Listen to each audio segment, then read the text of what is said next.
Through the Gates is produced under the support of the Coloradans for Responsible Wildlife Management to enhance, promote, and defend the North American model of wildlife conservation and responsible wildlife management. That's our mission. We're engaged in fighting at every level so that wildlife management remains science-based and conservation continues to work for our wildlife. To learn more and join the movement, visit SaveTheHuntColorado.com. The North American model of wildlife conservation is the greatest conservation model in the world. It's a success story that should be shared and celebrated because everybody is a part of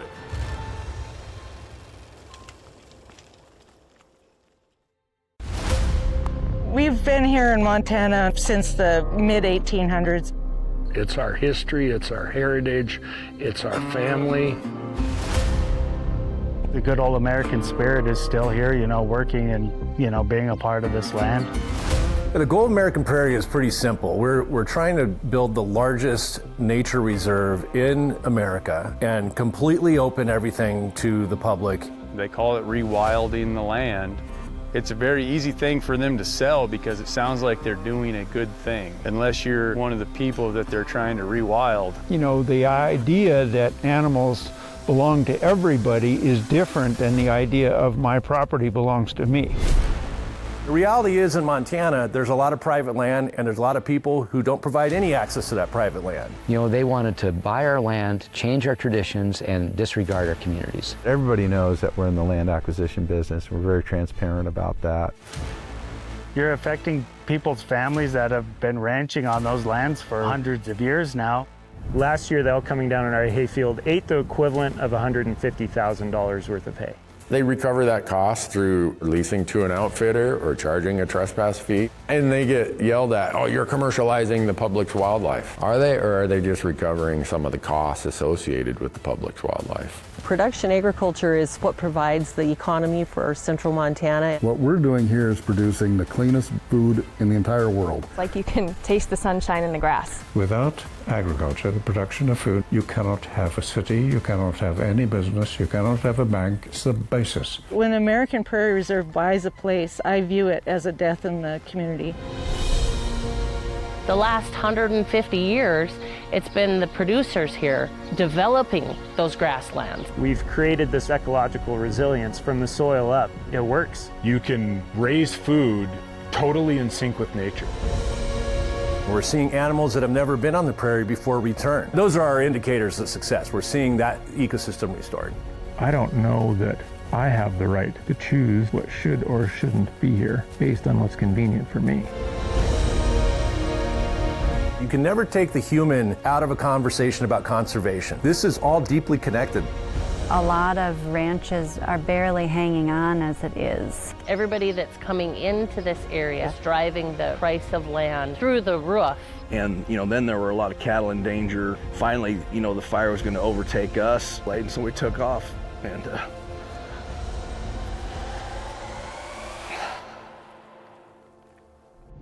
The Real Yellowstone digital cinema event premieres July 15th. Visit shepherdsofwildlife.org for more information. Well, we're here for another episode of Through the Gates to Save the Hunt, and I am privileged to sit here with Mr. Tom Opre of the Shepherds of Wildlife Society. And Tom and I've struck a long-distance relationship up.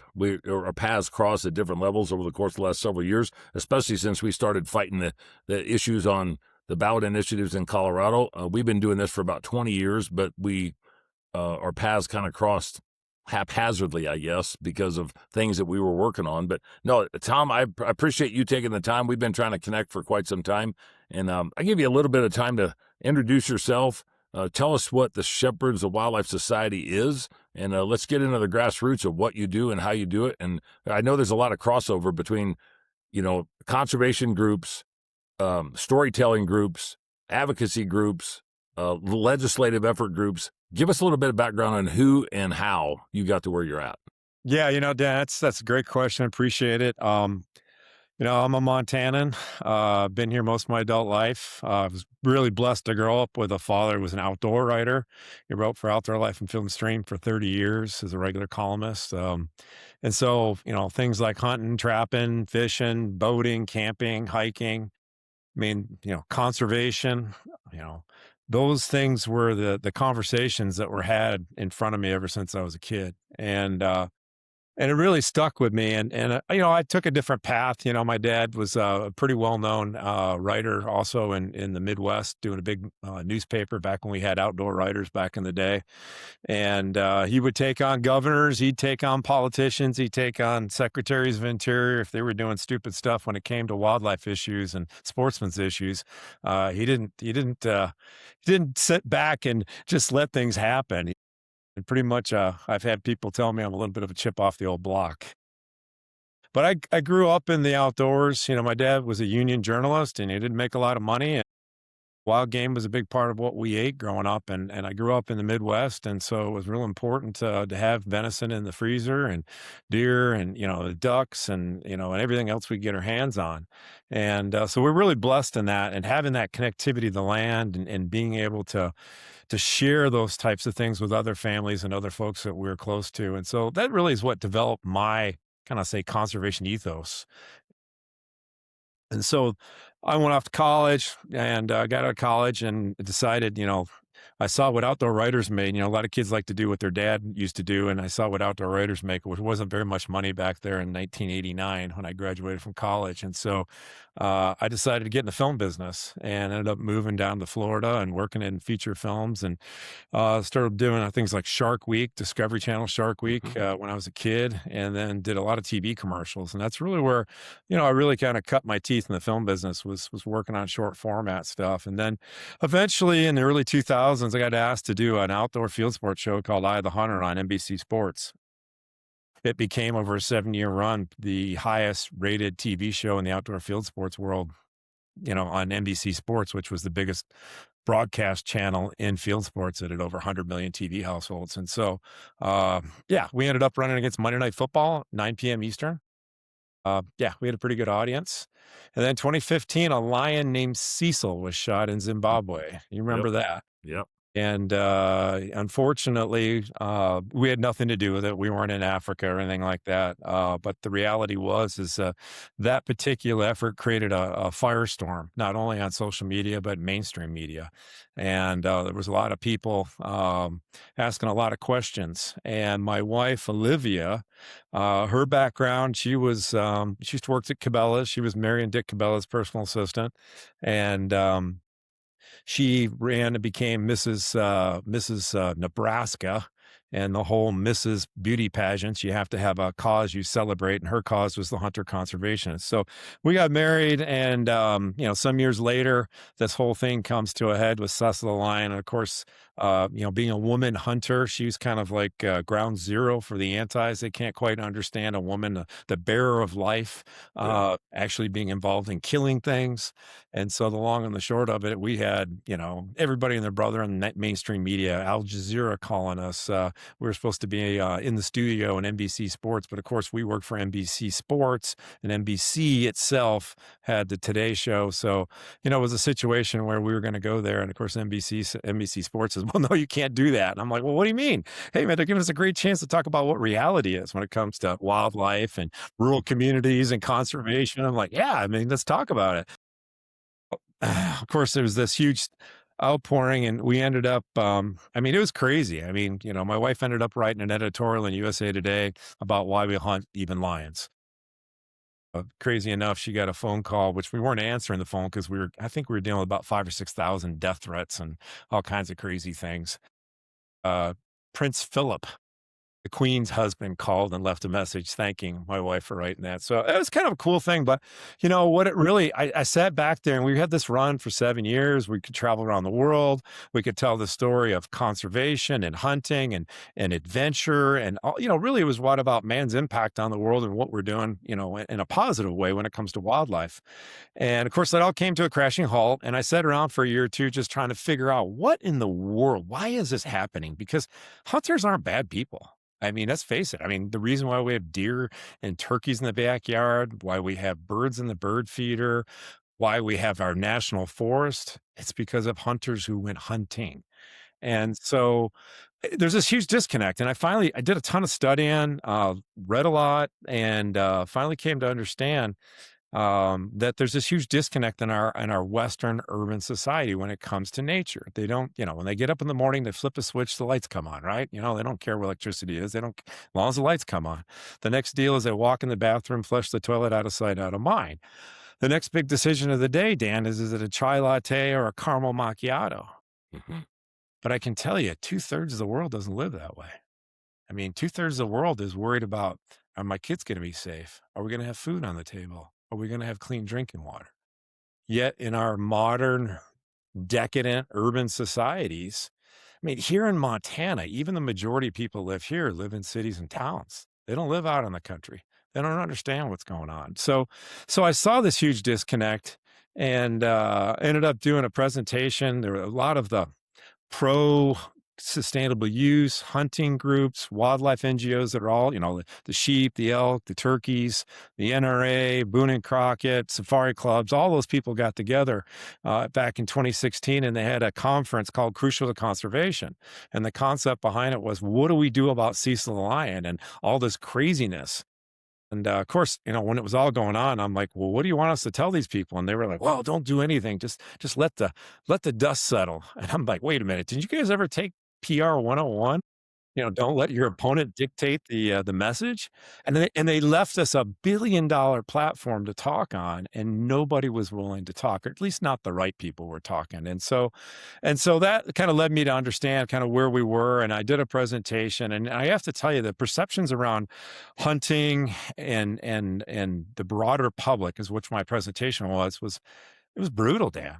I mean, if some of the things I talked about and I showed people, I mean, just, obviously the number one search engine, is Google, right? So, I mean, Google things like, well, actually, it wasn't even Google. I started thinking about millennials, which are the largest group of our population now that our baby boomers are dying. And I saw that their number one search engine isn't Google, it is YouTube. They like to watch videos. And so go to YouTube and search animal kill shots someday. The first time I did it, I mean, there was literally hundreds and hundreds of pages of videos. And I watched the first few videos and it brought me to tears. I mean, it was just unbelievable what people were depicting and showing out there. And really what it made me understand is that, hey, wait a minute, guys. I mean, I get, I'm a sportsman myself. I've been blessed to hunt around the world and see things. When you're holding that animal in your hands, I know the blood, the sweat, the treasure, all the things that went into that moment. It doesn't matter if we're talking about a rabbit in Maryland, or we're talking about a sheep in British Columbia, or some sort of African, dangerous game. It's a huge deal for us. And there's a lot of that's involved there, that connectivity to the land that's so difficult to talk about for a lot of people. That's one of the things I really like about what Robbie Koger does with his blood origin stuff originally. He really tries to get into that. I think that's great. But it's not an easy thing to talk about, right? I mean, even in our Western society, death, right? We don't really want to talk about it. But, I end up being in these presentations, and as a filmmaker, we screen my films at film festivals. And so somebody's like, well, do we have to kill the animal? I mean, we kind of get, we need to manage everything. And then I'm like, okay, well, look around the room. Everything you've seen around the room today, and everything you saw on the way here to the theater that's alive, is going to die. That's a fact of life. Everything's going to die. You might not like it, but that's reality. And so, the next question I ask everybody, Dan, is like, okay, raise your hand if you ever bought a McDonald's Happy Meal. And of course, everybody raises their hand. The one with the toy in it, the little cheap plastic toy. And so I'm just like, okay, well, let me explain something here. There's nothing happy about a Happy Meal. Understand? There's nothing happy about Happy Meal. I don't care if you got the cheeseburger or the chicken nuggets. You paid someone to raise and slaughter an animal. And without the deaths of over 90 billion land-based animals, and between 1 and 4 trillion water-based animals annually, that's UN data, humanity ceases to exist. I mean, look at COVID. What happened when the grocery store shelves were out of stock? Yeah, I mean, exactly. mayhem, right? I mean, people rioted. You had a complete collapse of society. Well, I'm pretty sure we don't want that. I know I don't want that. You don't want that. And I'm sure anybody's listening to this doesn't want it, no matter what you believe in. But also, I think, at the end of the day, it doesn't matter what you believe in. It doesn't matter what your religion is. It doesn't matter what your culture or where you're from or the color of your skin. I think we all can agree, as long as humans have walked on 2 feet, we've hunted. And we have a responsibility now. I mean, now we're looking at over 8 billion humans on the planet.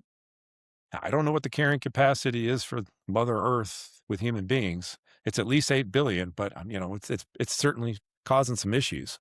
And I've been, I see these things as I travel around the world. And some people have, when you have this urban disconnect, we're now in a world where you guys deal with this with obviously the Colorado ballot initiatives, right? You've got politicians that are dictating policy that say on bears that have never seen a bear track, let alone say you're in Montana, grizzly bears, right? I mean, we're covered up with them. And so part of what I'm trying to do and why we created the Shepherds of Wildlife Society was to reconnect that modern urban society with nature and make sure they understand what good land stewardship is and what good wildlife and habitat conservation is. And it all goes back to Gifford Pinchot, one of the fathers of the Boone and Crockett Club, the one of the I guess the father of the Forest Service. But he pretty well laid out the definition is conservation as being the wise use of a natural resource. And that modern ethos coming out of our market hunting days here in North America is really ushered in what we have today and what we're able to utilize. And you guys remember, everything in nature is programmed to overpopulate the carrying capacity of the land. I mean, it doesn't matter if we're talking about deer and elk or predators or humans. And so at the end of the day, we have to sit there and go, okay, well, are we going to manage these things, or are we just going to let Mother Nature do it? And I had an interesting interview with the late Valoris Geist, who was one of the top scientists, obviously, that was involved in the North American conservation movement. And he told me, hey, Mother Nature's never figured it out. It never has and never will. I mean, Mother Nature's, nature's not emotional. Mother Nature doesn't think about consequences other than survival. And it was interesting enough, this last weekend, I ended up, was a keynote speaker for the Montana Fur Harvesters Rendezvous dinner. Yep. And one of the things I talked to those people about was this fact that, hey guys, we've got to get social acceptance of conservation and utilization of the wildlife, because otherwise we're just going to end up, if we were to ban, or the policy becomes we no longer can utilize wildlife as we've historically done, I think then you're in a situation where the governments are just going to hire a handful of people to monitor the human-wildlife conflict, right? Because everything's going to overpopulate the carrying capacity. And then you're going to have government contractors go out there and shoot and kill the animals so that you deal with the conflict, which is, I did a film in Scotland. It came out 2024, and that's exactly what they're doing with the red deer there in Scotland. They've demonized that deer species, and they want to grow trees, and it's just become this crazy mess over not necessarily positive outcomes for nature or rural communities or wildlife, but the fact that you've got a whole bunch of urban people that don't like the rural landowners because of the feudal land system that goes back to William the Conqueror in 1066.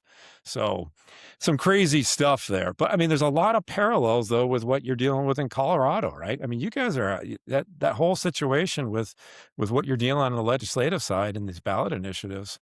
I just wrote a piece the other day about IP28 in Oregon. Yep. You're probably dealing with it too. And I talked on the radio here in Montana, one of their statewide radio shows, The Voices of Montana, a few weeks ago, and had Jeff Crane on there with me from the Congressional Sportsmen's Foundation. Jeff and I both agreed for the last 2, 3, 4 years that we thought that was probably one of the single biggest threats to modern conservation in modern history. And really, I mean, have you talked about IP28 on your podcast already, or? Yeah. I mean, it's gotten to the point where you look at the similarities in so many of these different, I don't care if it's countries, states, townships, whatever. Somebody has something going on that's similar to what somebody else does, because there's other people that think, they have an ideology. Just like in IP28, it didn't start out like that. It started out as IP3 years ago. and now it's IP28, and it's because more people start talking to more people, and pretty soon some more people think it's a good idea. But they don't realize the repercussions or ramifications of what they're asking for. And going back to like 1996 in Colorado, where we actually banned the use of foothold traps and body gripping devices and cable restraint devices through a constitutional amendment. And it was a trapping ban. I run a wildlife control business, have for 40 years. And people that I know over the time, a lot of them are dead now because it's just as far back as it was. But they're like, I didn't know that was going to affect me, or I wouldn't have voted for it. Well, but you thought it was going to affect somebody else, and you still voted for it. And that's kind of the way the wolf deal has become in Colorado on Prop 114, where people were like, well, I didn't know that we wouldn't be able to go here. I didn't know that we wouldn't be able to do that. I didn't know it was going to affect that rancher. You were worried about you being able to hear a wolf howl or bringing some sort of endangered species back to where you think it was originally started at. And I think that, to your point, Tom, checking the box, we mentioned this in the pre-conversation, checking the box on ballot box biology is not a way to turn around and manage wildlife resources anywhere. Now, you can have an opinion and you can have a debate, but if you haven't done any more homework than opening up a blue book and say, this is something I think I want to do on the wildlife side, that's not the way to turn around and manage wildlife. And we'll get into this a little bit, but that's one reason why we are supportive right now and pushing the effort of the constitutional right to hunt and fish, because it incorporates science-based wildlife management in the Constitution, not just in the statute. It relies on the existing programs and agencies that we have, which are continually being eroded and degraded. And that's the playbook of the animal rights community at this point in time. You can't win it this way, then turn around and change the people that are making the decisions and get them on your payroll or get them on their appointments or whatever it is. You've done a tremendous amount of traveling and storytelling and so forth. But if you don't mind, I'm going to read the mission of the Shepherds of the Wildlife Society, because this goes into, you hear this sort of conversation from what I'm dealing with on the animal rights extremist side of things, that they don't believe that you and I and other groups are conservationists. But the mission of the society is, our mission is to restore the true meaning of conservation by advancing a model rooted in science, sustainable use, and responsible human stewardship. Through cinematic storytelling, we reconnect modern society to the realities of wildlife, land, and the communities that depend on both. We envision a future where conservation has regained its cultural legitimacy and is widely understood as a system in which wildlife, habitat, and people are interconnected, and where rural communities are recognized as essential to conservation success. The reason I wanted to say that is because if you look at Colorado as an example, and what some of our enemies are coming up with is this rewilding aspect of thing, that you need to turn on and kick all the people off the landscape, not harvest anything, and give all the land back to the wildlife. Well, that's not how we got to where we're at with 8 billion people on the planet. You've seen this firsthand. No, 100.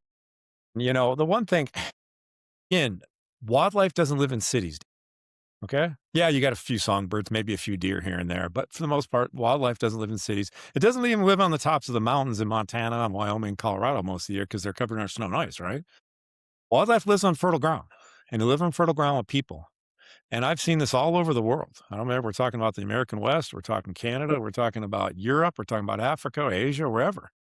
And those rural people, they're the ones that have to see a benefit to having that resource on the landscape and having that landscape too. Because remember, if we don't have healthy ecosystems for these animals to live in, then you're not going to have a conversation down the road about whether somebody sets a trap or pulls the trigger of a gun or lets an arrow go, because you're not going to have anything there. And that's what we're looking at. I mean, I've seen some places in Africa where you can't put two sticks together for a puku antelope, let alone the big five, a Cape buffalo or a lion or a leopard or elephant or a rhino, because it just doesn't exist. Now, we've been pretty lucky here in North America. You know, we've our founding fathers, were able to set aside a lot of this land. And so we have a lot of open spaces still, that we do have a lot of people in our cities, right? And I've actually kind of gotten to the point where, with my travels over the last 10 years working on these films, that I almost feel like rural people need to have their own Bill of Rights. because they Yeah, don't have that's it. Yeah. representation, you Uh-huh. know? Yeah. You know, and so the big thing people really have to understand, if there's one thing you want to take from this conversation, and this is what, you know, and I'm really to the point where, you know, I talk to a lot of different NGOs, you know, wildlife, pro-sustainable use folks, you know, the sheep, the elks, the turkeys, all those people, the hunting people, the safari clubs, the Boone and Crockett's, and I talk with all these people, and I'm like, hey guys, we don't need any more organizations. What we really need, Dan, is we need to be all singing off the same set of hymnal notes. And here's the key issue: conservation, the wise use of a natural resource. Mother Nature doesn't practice conservation, right? People do. We do. And that is the most important central tenet to what we're going to do. Because at the end of the day, you know, what we've been able to do is take these, you know, this habitat, these ecosystems, you know, we have a, you know, people are concerned about climate change, whether you believe in human cause or not. I'm just saying there is climate change. I've seen it firsthand. Yeah. Mm-hmm. But there's been climate change since the beginning of time. Yeah, I mean, the climate's been changing. I mean, 10,000 years ago, Scotland was covered over glacial ice, a mile thick. And then somehow there is no glacial ice like 75 to 8,000 years ago, you know, and I firmly believe the thing called the Gulf Stream that goes up the continental shelf of the United States, it's got warm water. It turns around and slams into Ireland, Scotland, and a little sliver of Norway. And it brings very temperate, you know, weather and 60 inches of rain. And so that is what's caused, I'm pretty sure that's what caused their change in the environment there.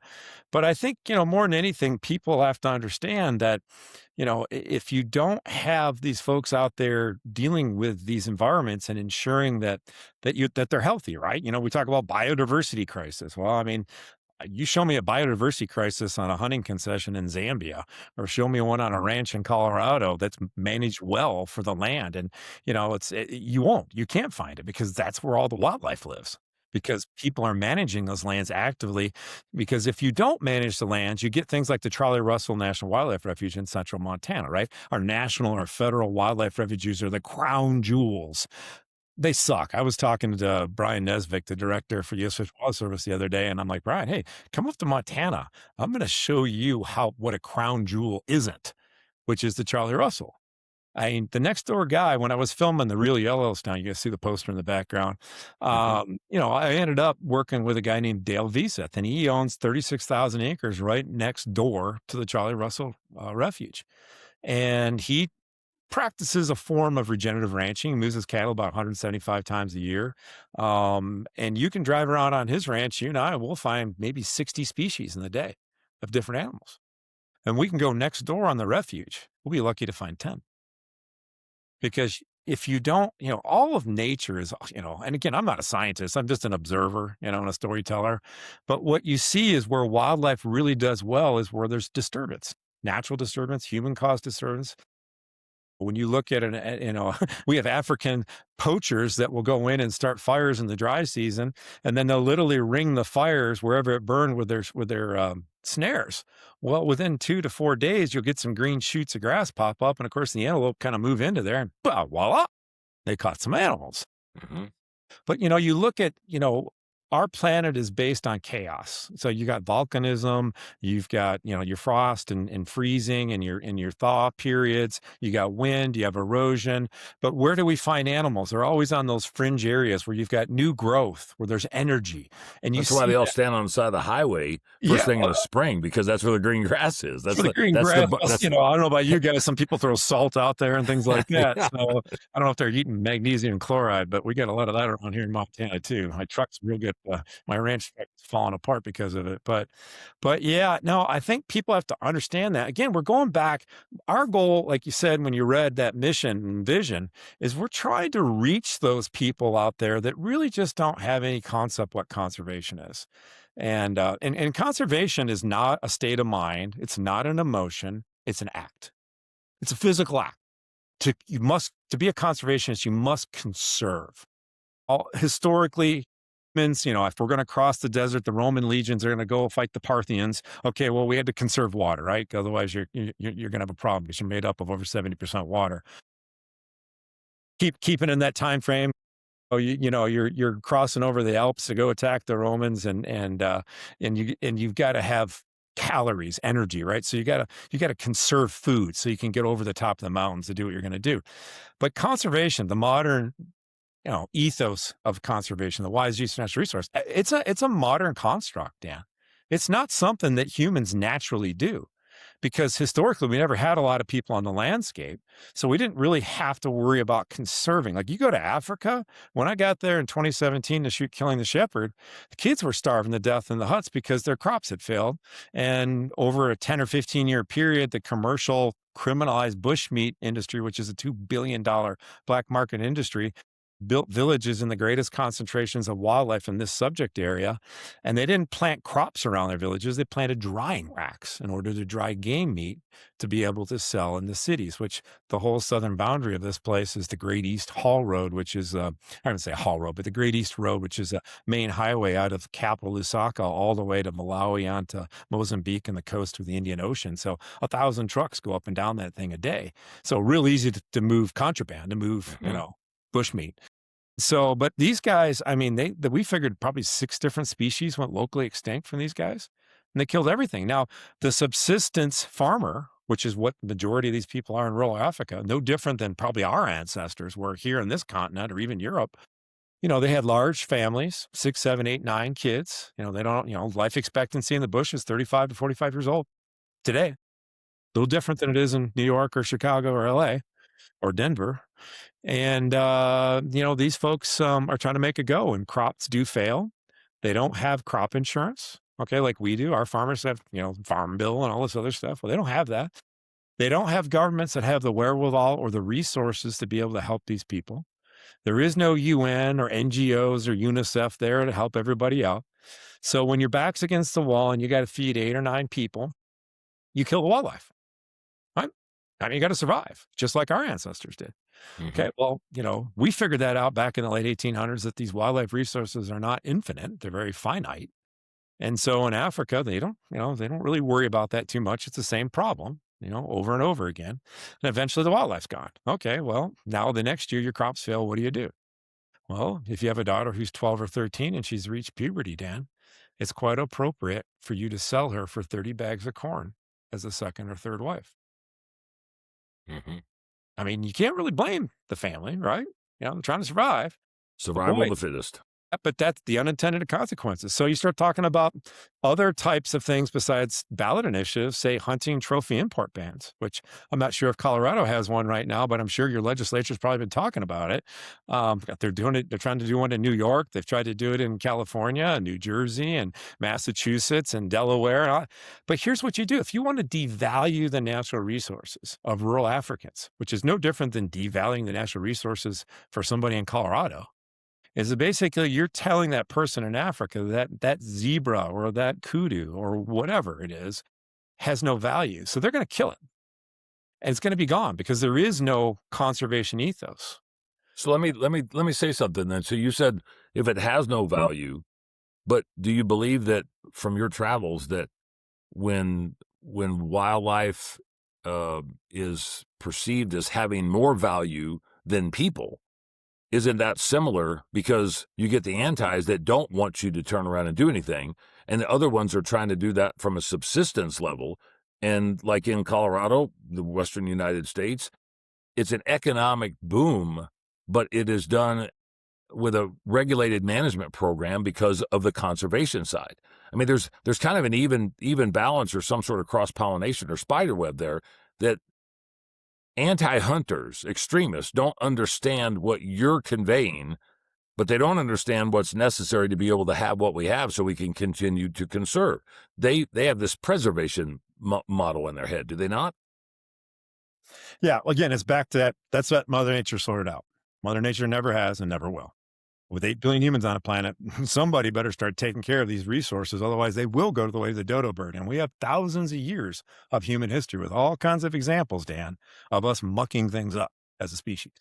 So again, you're really touching on that key thing. There's a cool little thing one of my outfitter buddies told me about in Colorado. A guy's named Miles Fadinas. I don't know if you've ever hunted with him or know him, but he's up by Craig. Know of him, yeah. Mm-hmm. Yeah. And so Miles says, Tom, really what it comes down to? He says, I call it the rat theory. I said, okay, Miles, what do you mean? He says, well, if you have a rat in your house, what do you do, Dan? Well, you don't kill it here anymore if they wanted to turn on and ban it like they were going to. But yeah, you don't relocate it, you kill it. Yeah, you get rid of it. Yeah. Okay. All right. So now what happens if the rat's worth $50,000? You're going to put him in a jar and save him. I think you're going to grow a whole bunch of rats. Yeah, exactly. Yeah, it's a little oversimplification, but when you start talking about these iconic species, where we're talking about African animals, lions and elephants, and we're talking about our golly wild sheep, and even our big mule deer and big elk, the trophy quality animals that people sit around and just dream about. That's the reality, and if there is no value, we just have a terrible track record as a species of taking care of things. And people need to understand that what is that value, and it's not always economic, though it is a big part of it.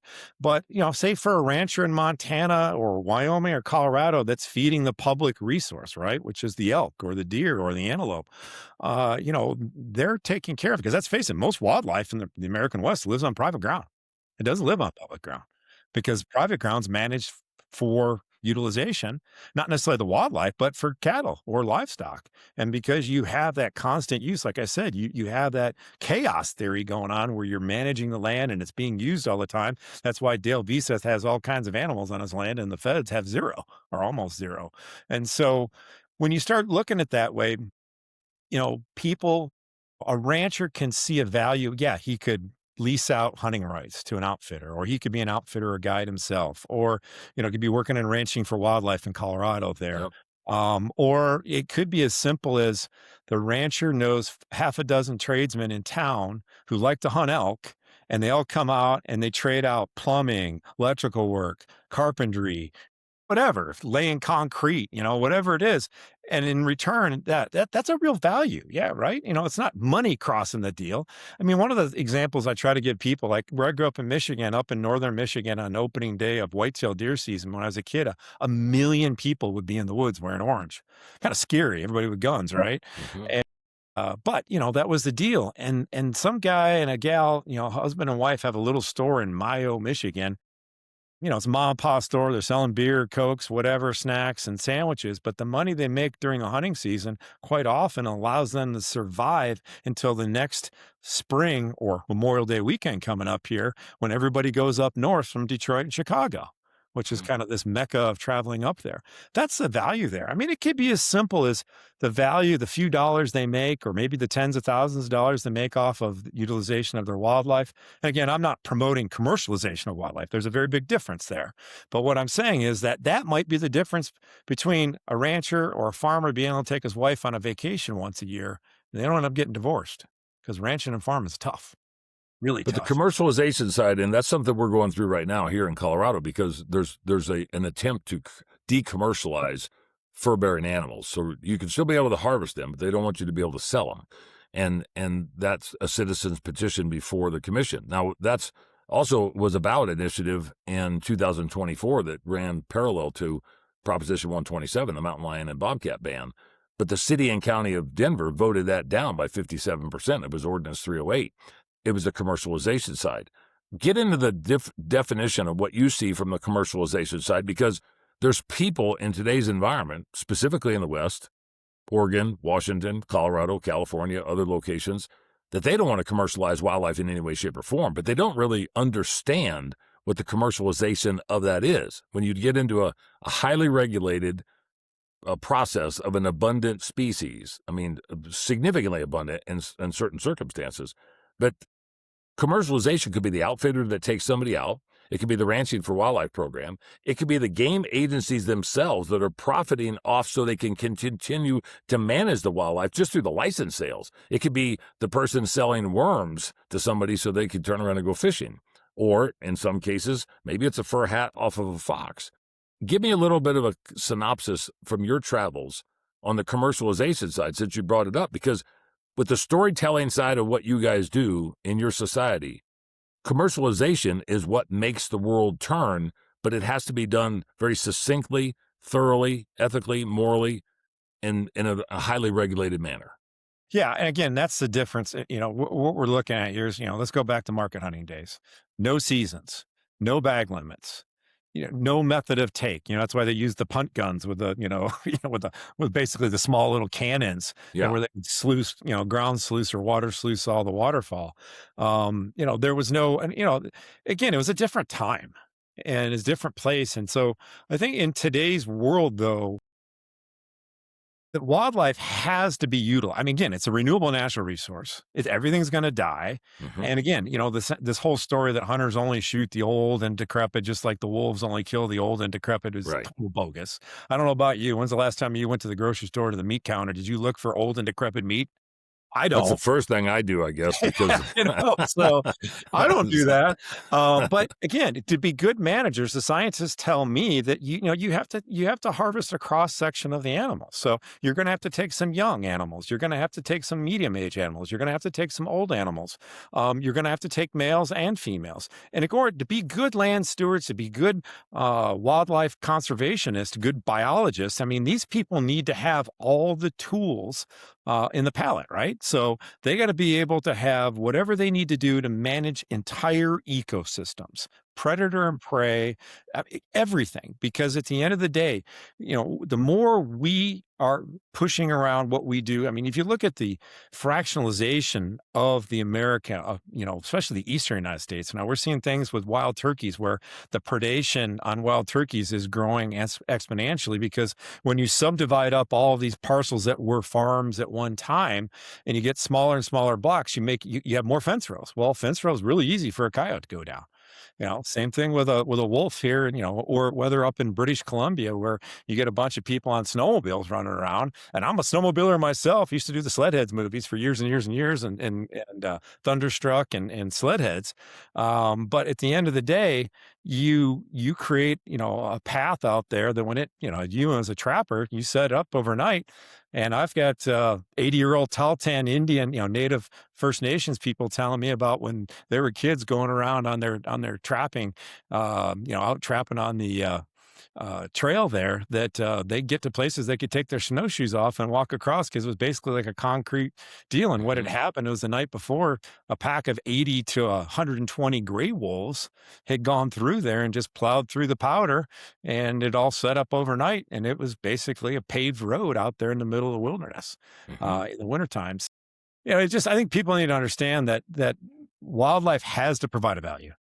That's just the only way it's going to survive. And because urban people aren't out doing conservation, and they don't understand what the realities are, like we talked about, the unintended consequences. And I think if those people have a better idea, and the other thing too, Dan, is we do focus group research on all my films. I know exactly where we move the needle with our target audience. And we know that, and a lot of people have done the same research as far as, what is the social acceptance of modern conservation with hunting? And it's a 55 to 75% of the population that aren't really strongly for or against hunting. So you're taking out your antis and your pro-hunting people, which, here in the United States, only about 4% of us buy a hunting license in any given year, right? Yep. And so even if it's, say, 10% for argument's sake, and things like your ballot initiatives in your state, IP28, I mean, we've even had initiatives in Montana. Montana, yep. It's got, I think it was 2016 the last time we saw it, 10 years ago, but it's still got 35, almost 40% of the vote. And that's in a state that 10 years ago, we were pretty close to 1/4 of the people bought a hunting license. And that kind of makes me think, okay, that means there's some hunters out there that aren't really hunters. I mean, it's like when I was on the radio the other day talking about IP28, they had a caller come on and he says, well, I'm a big hunter, but I'm completely against trapping. And because I'd mentioned something about these trapping ballot initiatives in Montana. And I said, well, you probably like to hunt pheasant, right? Probably like to hunt deer, maybe pursue an elk. Well, if you don't manage everything that's out there, you're not going to have many elk or many deer or many pheasant to go hunt. So kind of ironic at the end of the day. And again, I'm all for this thing. I'm not a trapper myself, but I'm all believing in, when we can do ethical, sustainable use. Hey, I mean, trapping is actually, from what I understand and what I've seen firsthand, man, it's pretty dang efficient at what happens. And it's efficient, and anymore it's gotten to the point to where, because of the best management practices and the stipulations on stewardship and ethical treatment of animals and so forth, that it's gotten to a point that it's almost 10 times, 20 times, 50 times more science-driven than what it was 50 or 100 years ago. I wanted to touch on something that you mentioned, that, you got 8 billion people on the planet. I'm looking at the document right here. 1890, the U.S. population was roughly 63 million people. In 1900, it was roughly 76 million. We're putting 350 million people on the landscape now that utilize a resource, and I'm talking about the resource of the landscape more than anything, to the point to where it's almost like raping and pillaging every Memorial Day, 4th of July, Labor Day. And now we've gotten this pressure through the outdoor recreation industry that you see year-round, 24 hours a day, 7 days a week. Somebody's doing something on public and or private land to some degree. You don't see that recreation to that level in other parts of the country, do you? Well, yeah, you do. I mean, you do. And so let me take Montana as an example. Now it is indicative, but here in Montana, we reached about 1 million population, Dan. I want to say 2016, 2017, somewhere there. It was before COVID. But Montana, we didn't shut down for COVID. Yeah, we shut down for 3 weeks, something like that. But Not May like of 2 years. 2020 yeah. May of 2020, we were open. You can go to a restaurant, you can go bowling, you could stay at a hotel, you could function. You could go for a hike, even though they told us we'd die if we went hiking, right? Yeah. But what we saw was a political migration, and I don't know if that happened in Colorado, but it happened in Idaho, Boise, happened in Western Montana, where I would go. I still have my youngest child's 12. I'm still going to soccer games and whatever else. And I'd run into these young couples with kids. And I'd be like, hey, you're not from around here. Where are you from? And they'd be kind of looking at the ground, digging a hole to China, underneath their breath, California. Oh, okay. All right. So why'd you move here? COVID craziness. Oh, okay. Huh. Because all the crazy things going on in the West Coast. Yeah. COVID, all the regulations and rules. And I remember Newsom, you can't go to a restaurant yet. He goes into the restaurants and everything else. And I'd be like, okay, who you voting for? Trump? Huh. Interesting. So this political migration has completely changed the politics of Montana. Montana has been a center-left state since it was formed, 1880s. Because historically, we're all about, treasure, natural resources, minerals. And so we had all this ranching going on, but we had a whole lot of mining going on. Well, guess what? All the miners historically were unionized, and the union bosses all voted Democrat. And so turn of the century, even though we had the highest per capita number of multimillionaires in the world between Anaconda, Butte, and Helena, these people that worked for these multimillionaires were Democrats. And there was a lot more of them than there were ranchers and farmers that have historically been more right of center. And so Montana's kind of been a 55-45 state, left to right. But when we saw this huge influx of people coming in here, and I mean, I'm going to little towns called like Roy, which is outside of Winifred, north of Lewistown. And I mean, you blink and you miss the place. Yet there's 5 or 6 new families have moved in, all from California. And of course, property values. I mean, we've seen here in the Flathead Valley, we've gone up, 800% in the last 6 years, to the point where, it's making it tough for a lot of people to live here because our property taxes get reappraised every 2 years. And so we're getting paid, we're paying the taxes on unrealized gains. But again, this migration of people that came here, and of course, I hear a lot of resident hunters complaining about, there's used to be 2 trucks to the trailhead, now there's 12. You go down the Missouri River, and there used to be, you might see 10 or 15 river, rafts or boats on there, drift boats in a day. Now you're seeing 50 and 60. Well, I can tell you, folks, those people that moved here from the West Coast, the East Coast, and wherever else they came from, they came here because they love the American West. They love being in the mountains. They love being on the water. They love hunting and they like fishing. And, it's just going to put more and more pressure. But, one of the things you brought up was that population trend. I've looked at it back. You go back 1,000 years ago, human population across the world it's been kind of fairly constant with a slight uptick. But when you get to the Industrial Revolution, when you get to the point where we can now use fossil fuels, we're now seeing a situation where humans can produce almost unlimited amounts of food and store it for almost unlimited amounts of time. And what has the human population done? It's almost straight up and down in the last couple hundred years. And I don't know what the carrying capacity is, but we live in representative democracies. We talk about the politics and policy of all this stuff. That's why we do what we do, Dan. It's so important for people to understand the reality on here, the unintended consequences. I don't know. Raise your hand if you want to have healthy forest. Okay. Raise your hand if you want to have vibrant wildlife. Everybody in the room. Okay. How about clean drinking water? Raise your hand. Everybody in the room raises their hand. I mean, that's one of the things I applaud groups like Ducks Unlimited and Delta Waterfowl. Because human drinking water gets filtered in our marshes and swamps before it ends up in the aquifer. I think that's pretty important. I've actually talked to DU in the past saying, hey, how would you like to have 8 or 10 million members? And they're like, well, there's not that many duck and goose hunters, waterfowlers. And I'm like, I don't care.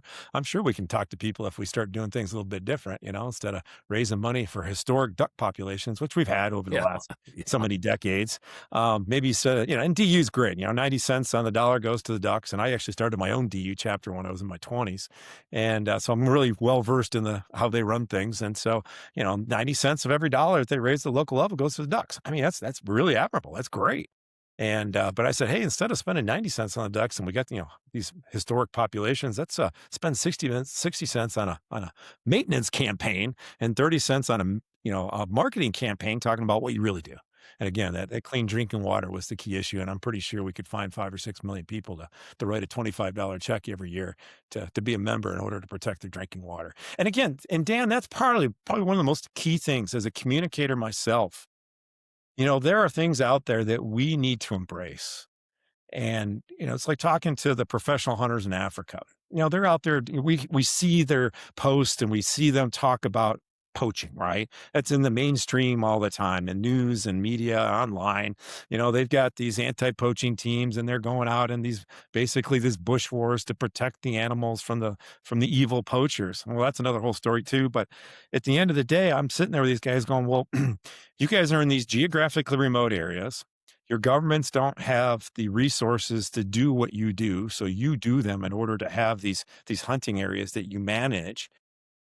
Take credit for what you do. Not only are they out there protecting the wildlife resources, but they're protecting against illegal mining, illegal timber harvest, illegal charcoal production, which is a huge deal, illegal development. These guys are not hunting safari companies. They're environmental protection companies. And so that's something that I think that's back to what we're talking about here as sportsmen, even here in North America. The reason why you have the birds in the bird feeder is because of hunters. The reason why you have the rabbits and the deer and the pheasants in the backyard is because of hunters. And, hey, I think it'd be great if we could get, Patagonia to help pay for conservation. I mean, how many tens of hundreds of millions of people over the course of a year in the Western world go hiking? Hey, throw some money at it, help out, even if it's only $20 or $10. Every bit of it helps. We're all in this together. And it's not hunters don't have a corner on conservation, and not all hunting is conservation either. I mean, there's, it's not a mindset, but it's definitely an act. And I think that the more that we can work together to educate people about, this responsibility and what the future holds, is really critical for people, getting that social acceptance of modern conservation, because people need to understand that every decision they make every day has a downstream impact. I taught my kids that when they were young, right? But Tom, if daddy's not happy, your butt's not going to be happy. So, do you think that there's a movement that is being more receptive to the conservation side as opposed to the preservation side? Or do you think that the preservation side just has the squeaky wheel and gets the grease? Well, I think you're in a situation where you do have, we've got this locavore movement, the field to table stuff. I mean, people want to be connected. And you start talking about these these populations, the Gen Xers, the younger kids, the teens and the 20-year-olds. I've sat in meetings with venture capitalists talking about how do we invest in businesses that allow us to generate a profit from that group of people. Well, I'm told that these kids, which they're not my generation, but they are very interested in causes. They're very interested in issues. They're very mad at baby boomers because they think the baby boomers screwed them and screwed the planet up. But they're the most hypocritical, group of people we have on the planet right now. But we do see a real strong interest. Like, I end up doing film screenings all over the world, and especially when I'm, back here in the United States, I love to go into schools and give me junior high schools every day, 7th and 8th graders. They're energetic, they ask questions, they're inquisitive, they want to know what's going on, they engage. The high schoolers, forget about them. They're already lost, unfortunately. But you didn't hit them when they were junior hires. Yeah, you got to hit them when they're junior highs because they're so interested in what reality is out there because they want to make an impact and they want to be positive about what's going on. And what I found, Dan, is that, that these people we're trying to target, that 50, 55 to 75% of the population here in the U.S., they're not stupid. They're just ignorant. They don't understand that. And so, like, we did some focus group research. We hired Mark Duda, responsive management. You probably heard of Mark or know Mark. Mark's working on a lot of different stuff. And we took Killing the Shepherd, which is this film about a rural African community led by a woman chief who wanted to break the bonds of poverty by waging a war against wildlife poaching. Am I wasting my time being in a place like this? Surely we have failed or we are failing.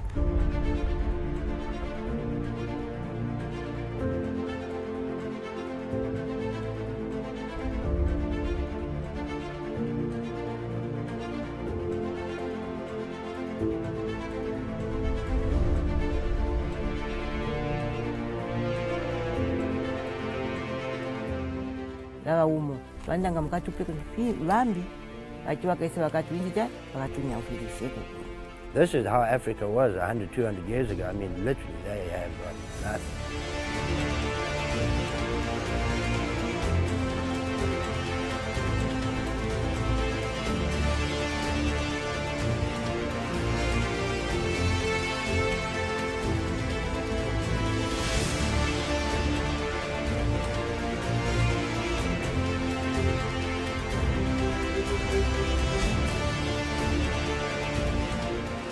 kuti vakazitengako vikomba vamene vifunika so amaganiza bwino mumutu mwawo niwozikona.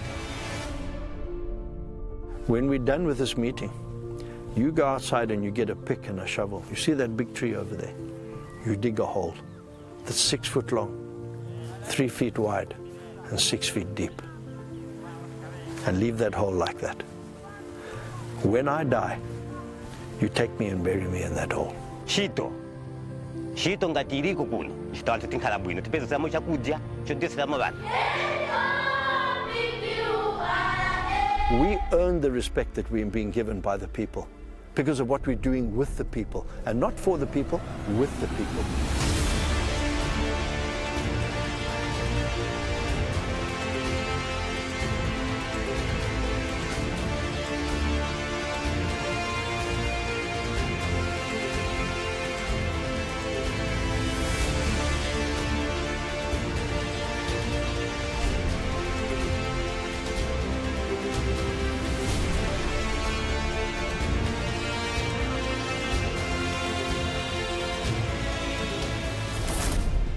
It is totally and utterly essential for every animal that's going to exist to be able to earn its own keep.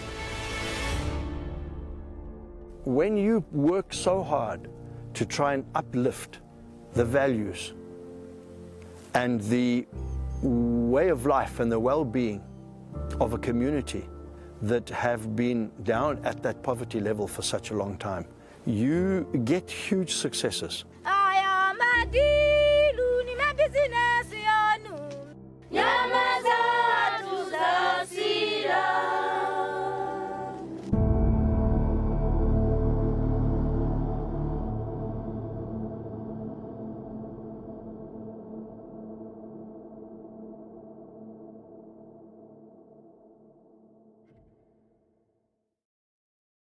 And it's this incredible story that's this multifaceted economic model with all kinds of components in it. And you can watch the film on Amazon. And it's one of these deals that what I really, these people were just, they were just saying on the film, hey, what's wrong with these people coming and utilizing the wildlife? So taking the heads or the hides and the skulls home and leaving us the meat to eat. And so what we found in this research was we asked them, again, we hit our target group of that. Those people aren't strongly for or against hunting, all urban, suburban people. And we asked them, do you think hunting is a form of conservation? Only 3% of respondents strongly agreed with that statement before they watched the film. After they watched the film one time, Killing the Shepherd, that 3% went to 33%. Strongly agreed. And when he added strongly agree at 33 agree, we were at 77%. Okay, well, we definitely, it wasn't very good, but we moved the needle.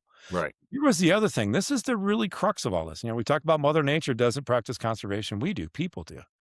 Well, we asked them, do you think that well-regulated legal hunting as a form of conservation can allow for these rural stewards, and I mean this pun intended, it's black and white, right? We're talking about black rural Africa. Can these rural stewards realize their most basic human rights? So access to a good paying job to buy food for the family, opportunity to get an education, an opportunity to have access to health care.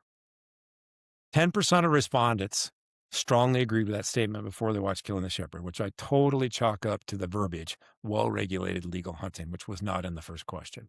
Mm-hmm. After they watched the film one time, Dad, 10% strongly agreed, and to 47% strongly agreed. And when he added strongly agreed at 47 with agreed, we were at 90%. That's the story. Mother Nature doesn't practice conservation. We do. People do. And so that is something really important that we need to make sure that these urban populations in Denver, even in, Aspen, and everywhere else, they need to understand that, hey, folks, if people don't take care of it, we're not going to have it.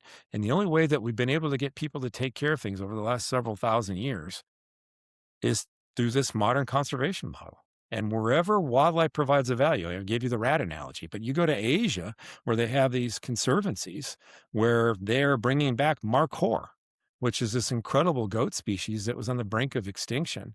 And this is the same story all over the world, right? Where the wildlife has a value.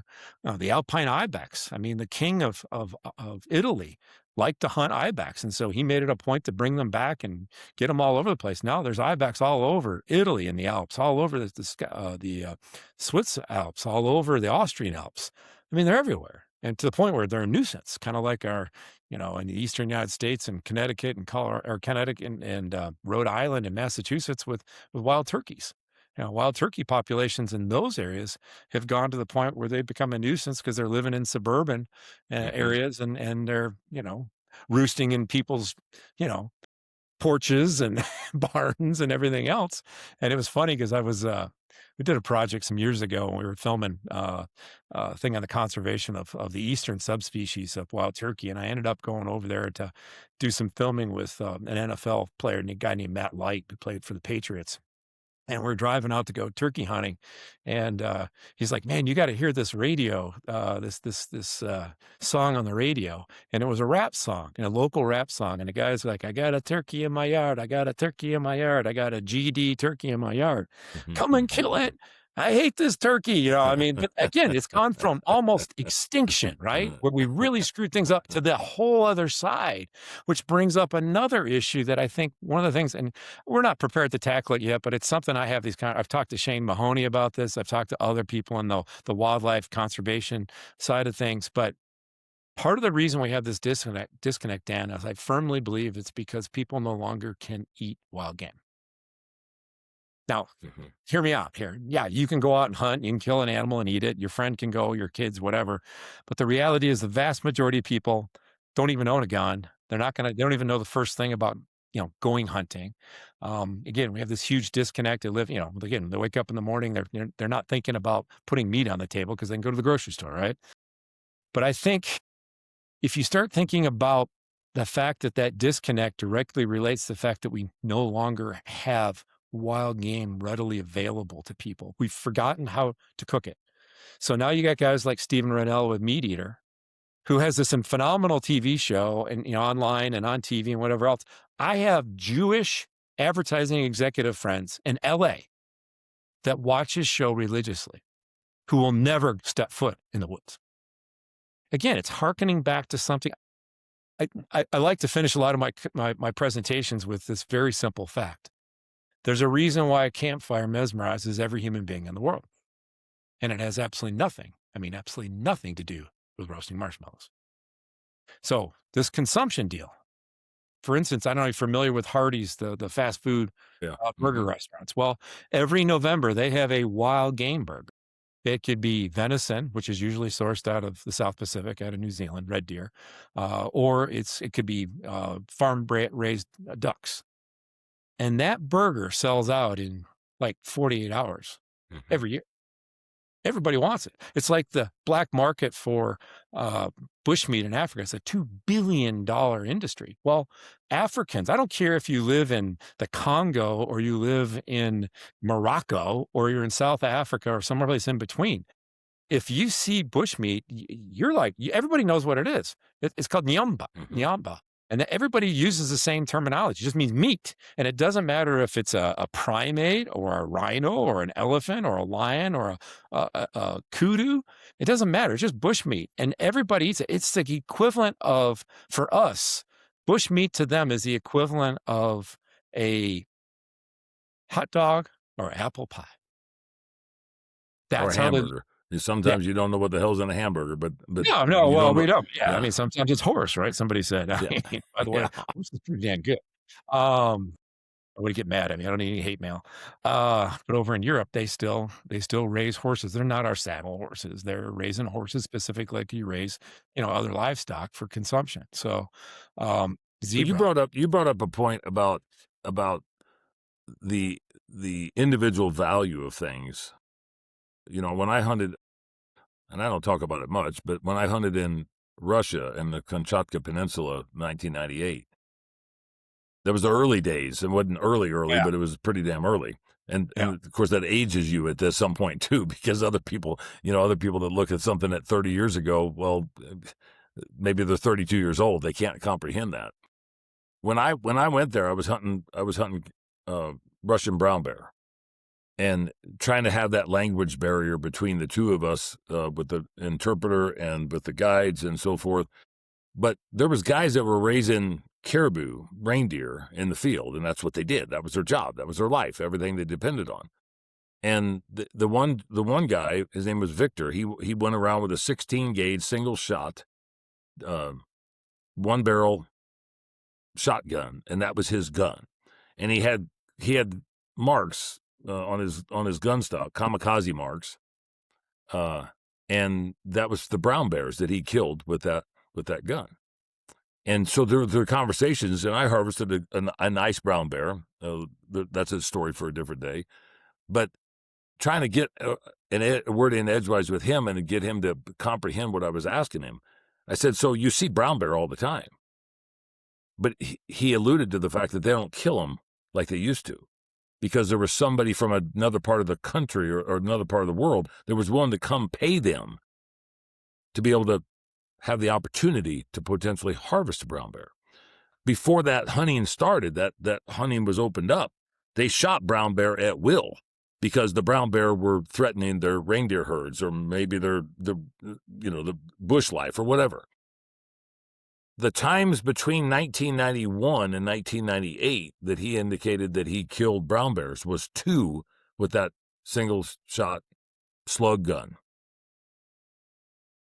Prior to 1991, he said that he would normally shoot 5 to 10 a year in some sort of personal protection or protection of his livestock or whatever. But everybody did that, he said. He didn't have a need to turn around and do that because there was somebody there. It shows the value, and it showed the value of an individual who lived in the bush, raised reindeer for a living. I don't think he'd been to town in 30 years to any extent, but he saw the value of saving the bear for an occasional hunt and then figuring out a way to maneuver his reindeer around the carnivores that we're going to turn around and eat him out of house and home. The reason I say that is because it's similar to what we're dealing with on the wolves. People here don't want wolves to disappear. They just don't like the way that they were actually brought in here and the management that goes into them. If there was a way that they could turn around and make money off of the wolf without, trying to BS us that 5,000 people are going to come pay to be able to watch wolves, because there's plenty of places they can go to watch them for free. The economic boom that I see on the worldwide side of things is something to where the average person who doesn't hunt cannot comprehend that because they don't do it themselves. They might go on a safari and be able to take pictures and watch game or something. That's a different deal because it doesn't manage the wildlife like it does on the hunting side or the consumptive use side. The travels that you've done over the course of your life, the last 30 years, do you see a difference in opinions on the foreign landscape when it comes to the economic side and the commercialization side and the stewardship side that gets into conservation? Do you see it being different than what it was 20 years ago? Yeah, there's no doubt about it. I mean, again, it's had ebbs and flows, but you know, a lot of these areas, Asia, for instance. I mean, you had the Soviet Union. The Soviet Union broke up in '91. You know, all of a sudden you have these little stands that all become their own little countries, their own governments and whatnot. I know Wild Sheep Foundation's working real heavily with Kazakhstan, Uzbekistan. We were just at CITES back in November, December. In Uzbekistan, you know, dealing with the international trade of flora and fauna on CITES. And so, but again, to answer your question, Dan, there are people that will pay $250,000, $350,000 for one tag for a markhor in a conservancy in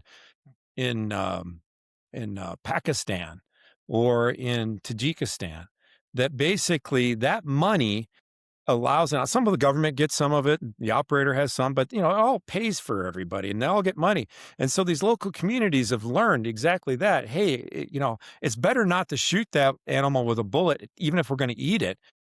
You know, because the issue is these are all nomadic people for the most part, and they're herders, right? They're pastoralists, and so you know they have their livestock, and of course they want to sell the livestock to make a living. They don't want to eat it, but they can make a whole lot more money off the game species if they're there because that one animal. I mean, people have done studies over Africa where you've got photo safaris and hunting in the same area, and I think the last study I saw was something like you could raise more money with a couple dozen hunters in a season than you could with 3,000 photo safari people in the same place. Well, if you have 3,000 people in there, what is the impact, the environmental impact? You know, you've got pollution, you know, not only do you have the trash and everything else, but you've got, you know, the sewage and you've got light pollution and noise pollution and, you know, all the issues that in the habitualization of wildlife. I mean, go to Kruger National Park. There's nothing wild in Kruger National Park anymore. No. I mean, the lions literally use all the safari cars to corral game in so they can kill it. Of course, that is the creme de la creme of a photo safari, right? I mean, I remember when I was I had a meeting with some Democratic staffers in the U.S. Congress Natural Resources Committee hearing room a few years ago, and we were going to watch Killing the Shepherd. And of course, they said, well, you know, we do a 30-minute educational version of all my films, specifically for the corporate boardroom, classroom settings, and also, you know, these political screenings, because everything we deal with is policy. And so these gals, I had the top gals on the Democrat side because I've been invited by the top Republican, Bruce Westerman's his policy guy. These are all staffers. And so these ladies were like, you know, we're going to have this 45-minute meeting and we're going to watch the 30-minute deal. And I said, oh, we'll have 15 minutes for Q&A.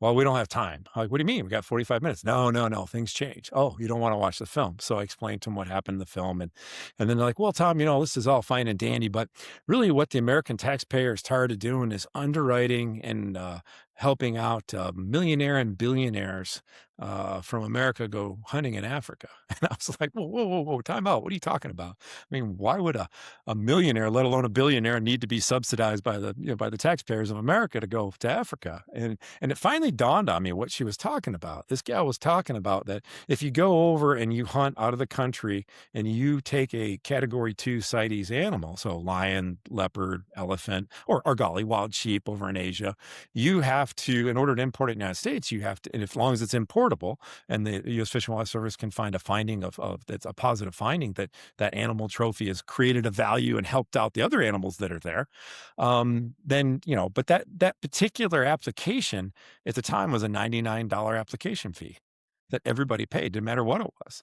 And this is before, the last days when Biden was still in office. And so the Democrats were still in control of everything. And so I said, well, wait a minute, you guys are in control of, 1600 Pennsylvania, the House and the Senate. Why don't you just have Deb tell Martha, Martha Williams, who used to be the Montana Fish and Wildlife Director. She was at U.S. Fish and Wildlife Service. Why don't you just have Martha make it $500 for an application fee or $1,000? Heck, if a guy just went on a full bag, $150,000 African safari in Tanzania, I'll bet he'd pay $5,000. Of course, they kind of like, well, how do you know all this? And then the lady's like, well, Tom, the people in your film, what they really need is photo safaris. And that's what really brings me back to this, because I was like, I had to just explain to her this was not the Serengeti. There was no great migrations.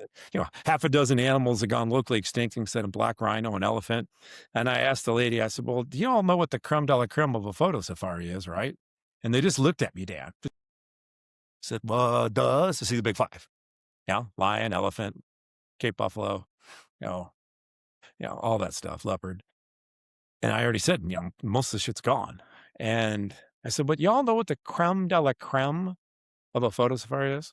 It makes it better than any other photo safari. And they just looked at me. And I said, well, it's to be back at the photo safari lodge, sipping on a gin and tonic, waiting for a kudu steak to come off the grill.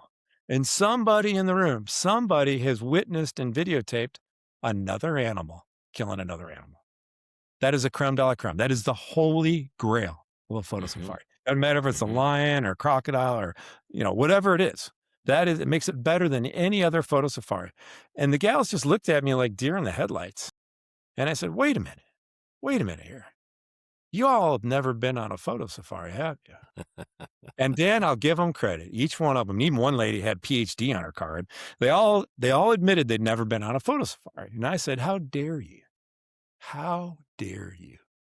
You sit here in the annals of power, advising the leaders of our country on policy. And let me tell you what your policy does. It ensures that Godfrey Mwimba, the chief game scout in Kapanda, who's featured in my film, that he and his family don't have a right for him having a good paying job where he can buy food to feed his family, that he and his family don't have a right to have access to good health care, and that his children don't have a right to a good education. What your policy tells me is that these people cannot realize their most basic human rights. Now, again, remember we talked about the value that something brings. Yep. Wildlife can absolutely be translated in that human dignity, because if you don't see a value in it, we got a track record, like we said. It's becoming a broken record, right? We don't take care of it. But now here in North America, we've figured out Southern Africa, ranching for wildlife. Not the same thing as what we have in Colorado. It's the concept of being able to produce meat for people to utilize in the marketplace and also recreationally to be able to hunt it. What we see in the stands with these community conservancies, people willing to pay $250,000, $350,000 just for the tag. That's not the price of the outfitted hunt. That's not the price of the airfare. That's not the tips. That's just the starting point. And we even see this now with the Wild Sheep Foundation. The last 2 years on Saturday night, we're seeing one sheep tag sell for $1 million, $1.3 million. Now, some optics issues with that, obviously, but at the end of the day, that's telling you that this resource has a value and that people are willing to write big checks in order to go out and participate and utilize that resource. And so that is the most important thing people have to understand, is that human dignity aspect of this. Mother Nature doesn't practice conservation. People do. And if we don't see the value, it isn't going to exist. That's a fact. I don't care what it is. And so we all need to be talking about that. And really, at the end of the day, I've been really blessed. My film, especially Killing the Shepherd, we won a bunch of awards for Indigenous and human rights. It's a platform that we look on, and it's really helped me understand over the last 10 years what we're dealing with here. And again, it's just this ignorance. And I think that, the majority of people that are in the suburban urban interface in your state, my state, or anywhere else in the United States or anywhere in the Western world, once you can put this information out in front of them, in our case, we utilize film. People love to consume content online, on their devices, whatever. Motion media is really the big thing. And so that's what we do. And we know it resonates with these people and that they're willingly interested in learning about these things. Because again, you ask everybody to raise their hand in the room if they want to have these healthy ecosystems, if they want to have biodiversity, if they want to have clean drinking water. I don't know a whole lot of humans that say no to any of that stuff. And so You know, and we all want to live, right? Want to raise our kids, want to have a legacy, and that again, that's the thing too, Dan. It's legacy, right? And the ones that don't know where it comes from don't have an opinion, except for they don't want somebody to do something they think is bad or indifferent to their perspectives or their beliefs. But to your point, people turn the lights on, they don't know where it comes from. The majority. I mean, they have an idea to some degree. They know it just doesn't appear. People turn around and turn the faucet on. They don't know the work that goes into it. Look at the drought that we're going into in Colorado right now. They don't know about the conservation side to make that happen for 6 million people and 84 million visitors every year, let alone the livestock, let alone the wildlife, let alone the recreation. To be able to turn and make this work in a modern day society, it's much different than when you go across the country, but it's much different when you go across the world. What happens in Africa, what happens in Russia, what happens in China, especially rural parts of those countries, is much different than what happens in the rural parts of the United States or Canada. There's a different ideological perspective on what happens, and to your point, to the legislators or the people that were on those committees that you talked about, for them to judge or tell and know about something they'd never done before, that's part of our problem when it comes to what I consider to be the travesty of science-based wildlife management and the messaging that goes along with that to get people to understand. Walk a mile in a game warden's shoes, walk 10 miles in a biologist's shoes, and get to understand a little bit about what they do. But don't criticize them, and don't turn around and bastardize them for what you think you need to get your perspectives across or your beliefs because you were told something or you read an article somewhere. You have to live it, breathe it, eat it. Yeah, I mean, I've got a great friend, Professor Adam Hart, at the University of Gloucestershire down in England, and he actually wrote the foreword to my book. I read a book for every one of my films. So he wrote the foreword to my book for Killing the Shepherd beyond film. And he always remarks, he's like, he takes about a dozen of his students to Southern Africa every year on a field trip. And they're all 100% vehemently anti-use, anti-hunting, which is pretty prevalent for many reasons, but I won't go into them in the UK. But they all get down there, and he says, by the end of the week, not all of them want to go hunting, but a vast majority of them are 100% in agreement. Because when he first went down there 20 some years ago, he didn't see any wildlife anywhere in his travels until he went to places where they were hunting. Then all of a sudden there was wildlife all over the place. It's everywhere because there's an incentive there, right? Somebody wants to take care of the landscape. And when you do that and you manage it, then you have those resources and you can have healthier resources. And again, in this world with more and more people in it, we need to make sure that those rural stewards can realize, that basic human dignity, whether we're talking Africa or the stands or Colorado or Montana or Michigan. These people see a value from their wildlife, and there's nothing wrong with that. At the end of the day, we just have to make sure that we have those people aren't being demonized, because that was one of the things I looked at back in 2015 with Cecil the Lion. It's like, why in the world are hunters being demonized as these evil trophy hunters or whatever? Which, by the way, I don't believe in the word trophy hunting. Hunting is hunting, right? Yeah. Your emotional, edict around it doesn't actually, define it.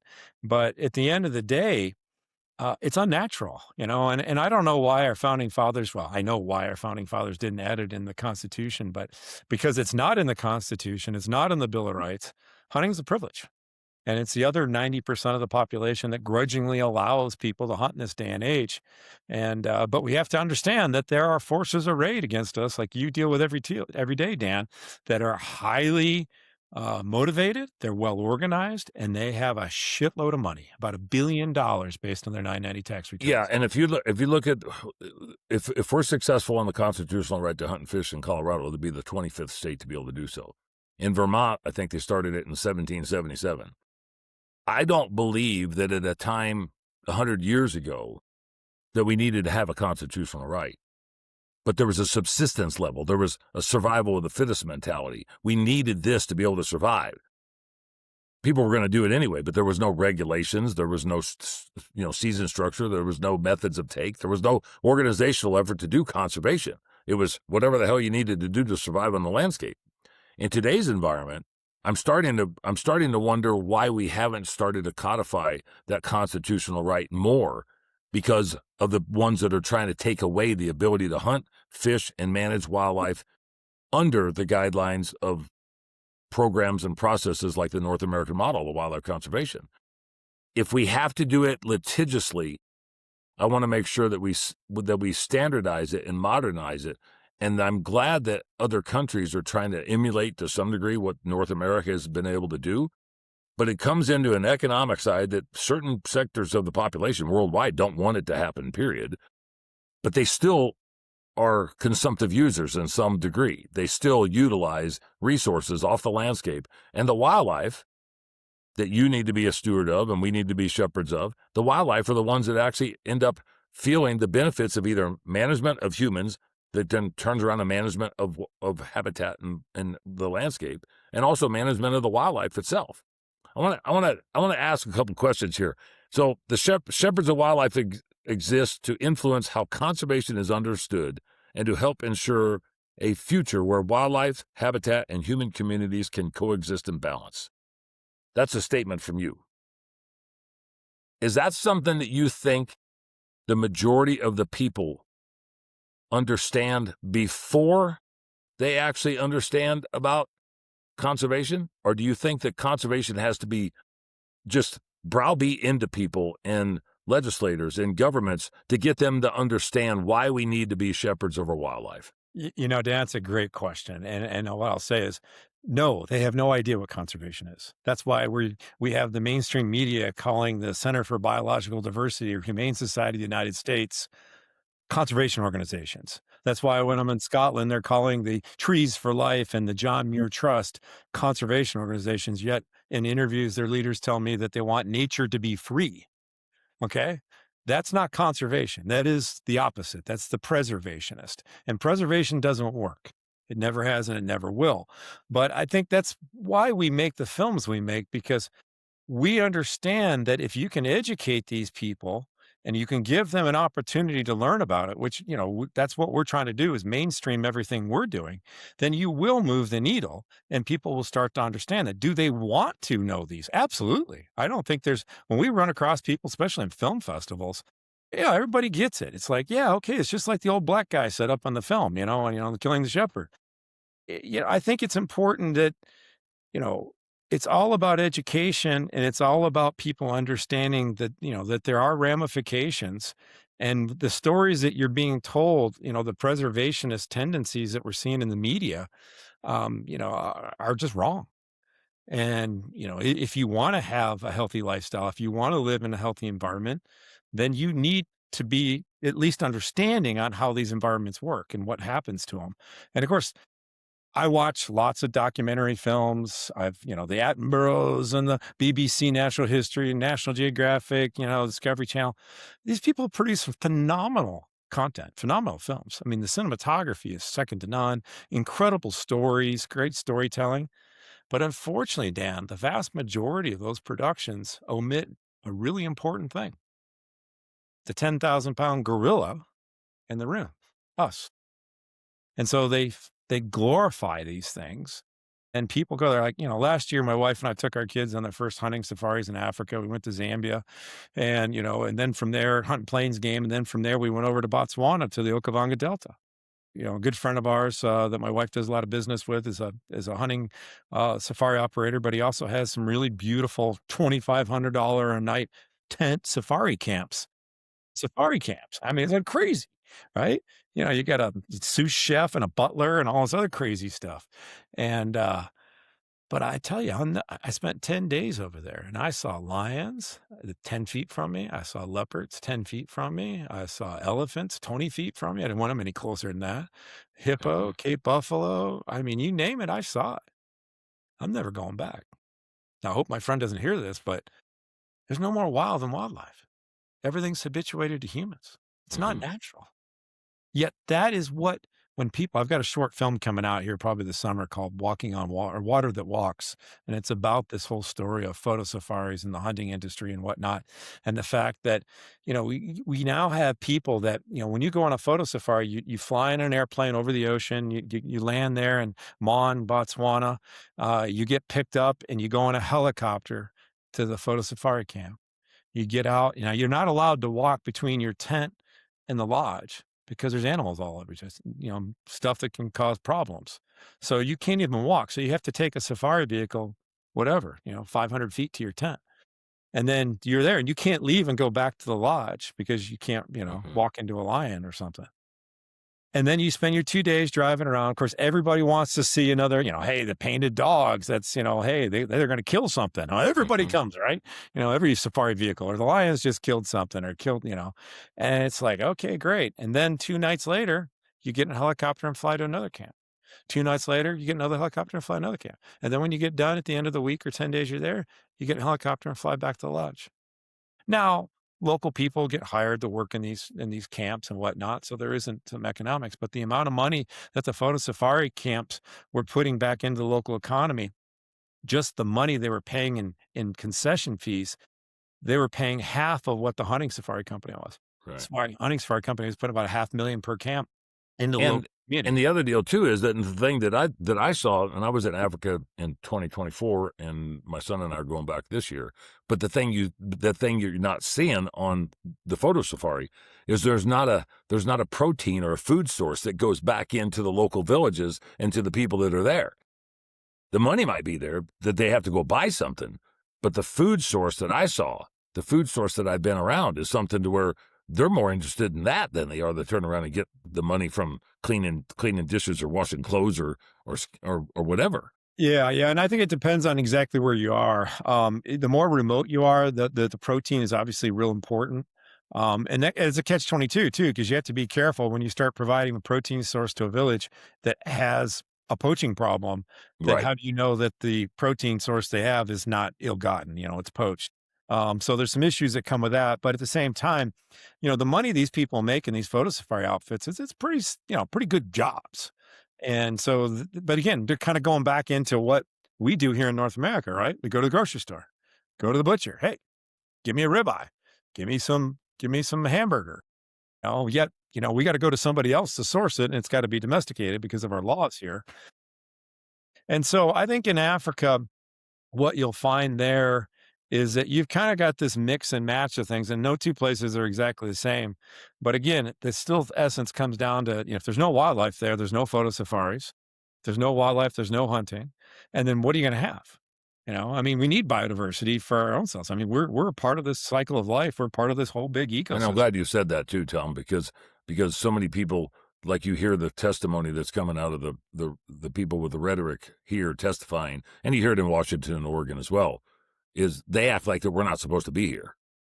We're not supposed to be on the planet. We're not supposed to be on a landscape. We're not supposed to utilize it. We're not supposed to consume anything off of it or turn around and benefit off of it.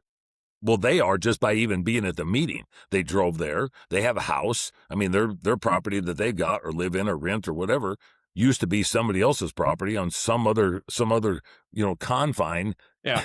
It's that the hypocrisy that I see at so many different levels is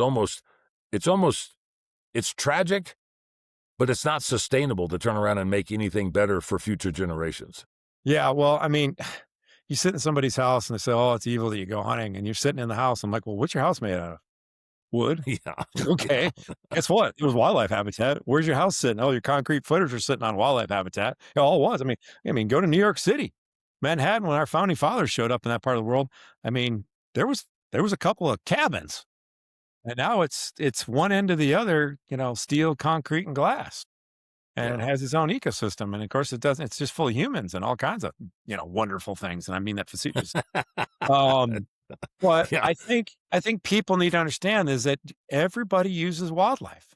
I don't care if you use sugar. They use bone char in order to make brown and white sugar. If the slip agents that are in all kinds of things, from the rubber in our tires, mountain bikes, cars, all the different things, the leather you use, your shoes, your belts, your wallets. Everybody buys this stuff. And again, you talk about hypocrisy. It's like, folks, it's okay. All right. It's okay that we kill 90 billion land-based animals annually and 1 to 4 trillion water-based animals. Because again, without the fact that if we don't have that protein source, humanity ceases to exist. And again, we have to manage it. We just have to be smart about things. And at the end of the day, that value, again, Mother Nature doesn't practice conservation. We do. And that value has to transcend to our rural stewards and their dignity, because the value that wildlife there's no reason why they shouldn't. It's a human, it's a renewable natural resource. And at the end of the day, if people are seeing the value, they'll take care of it. And we got all kinds of examples where we're doing a good job. I mean, look at waterfall we talked about. We've done pretty good with that. Deer populations, white-tailed deer population. Now, don't talk about mule deer in Montana. That's a whole different deal. But, elk populations are doing pretty well in this part of the world. Eastern seaboard with turkeys we talked about, white-tailed deer. I mean, they've become a nuisance. So, again, we need to manage whole ecosystems, and we need to make sure science, that's the great arbiter of this. It's not public opinion. It's not human value judgments. We need peer-reviewed science, and we need people to be honest and good scientists so they can help our decision makers make good decisions, and that we can be educated as the consumer or the next level, so we understand, because everything at the end of the day starts at the local level, Dan. Everything. I just spent a couple weeks over in Zambia and Zimbabwe, and I spent about 5 days with Alan Savory, who is the 90-year-old regenerative ranching kind of guru guy and does TEDx talks and whatnot. And when I did this film, Killing the Shepherd, or excuse me, the Real Yellowstone, about multi-generational ranchers, I'm sitting there talking to a lot of these ranchers, and what I saw was these ranchers, the next generation, the 40-somethings, early 50s that were taking over their fourth, fifth, sixth generation ranch, were embracing some of Alan Savory's principles of regenerative ranching, which is mimicking nature, right? And these are areas that historically had a lot of bison on them before North American colonization. Of course, they had a lot of North American, Native Americans on them too, which, knocked the bejesus out of wildlife, because they didn't practice conservation. You read the old journals from the conquistadors back in the early 1500s, including DeSoto and whatnot. They talk about when they landed on Florida and places like that, there was nothing but people everywhere, and there was hardly any wildlife. Well, of course, then, what did they bring with them? European diseases. And we figure, Val Geist told me he figured there was 120 million people in North America when the first conquistadors showed up. And the disease that they spread throughout, through the, not international, but the whole continent-wide trading circuit that was going on, brought that disease everywhere, and it killed probably 90% of the human population in North America. And then you have this period of 60, 70, 80 years, which totally mimics what I saw in Zambia, where we did Killing the Shepherd, where these people had eradicated most of the wildlife. A few pockets of wildlife were left. But over the course of 5 years, they stopped the poaching, especially the bushmeat poaching, and the wildlife populations exploded to the point where within 5 years, it was an area that was designated game depleted by National Parks and Wildlife. No hunting quota, no promise of a hunting quota. And 5 years into it, they had a hunting quota. No, it's not a whole lot of animals, like 46 animals, but, it creates enough value that the people have jobs. Of course, they build a fish farm and all this stuff. And one day we'll have to talk about all the films that we've done, because you can sit around. These are fascinating case studies about exactly what you and I are talking about, on the ground conservation and the value that rural people have to see. So that was really fascinating, because when you go back to North America, you have this time period now between conquistadors. Of course, they weren't coming every day. It's not like they're on a Delta flight or United flight. They came sometimes in years or decades. And when they got here, what did they find? There was no people, because they all died off because of disease. And then you go back to, 1620 and the Pilgrims. And of course, they talk about in their journals being able to ride their horses through the forests in the eastern seaboard. And of course, Val Geist told me he called the whole eastern seaboard, all the trees there, the American nut garden, because those were all mass producing trees, the acorn trees and oaks and all that stuff. Well, and the reason why Native Americans were propagating and burning all the time and managing that resource was because the only way, you didn't have refrigerators, you didn't have freezers, right? You didn't have any way to preserve food except for a thing called pemmican. So grind up protein meat, tallow, and in the case of the eastern seaboard, they use acorns, because when you grind up the acorn flour, it has acid in it. And where I live out here in the West, where you live, you could use berries. Now, of course, there's only a period of time where you can use that stuff, but pemmican can last 3 to 6 months, sometimes longer. But the reality is that's how people survived on the landscape.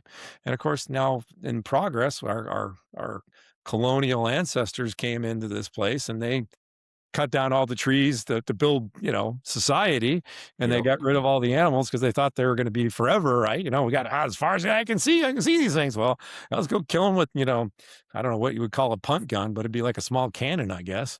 And of course, sell the stuff too. And of course, we're back to this whole thing of, okay, well, again, I think we got to figure out some way to get wild game in people's mouths, and so that they can see the value that rural people get from making. Well, and to that point, if you look at Shane Mahoney with Conservation Visions and his Wild Harvest Initiative, I mean, he's explained, and we've tried to cover it.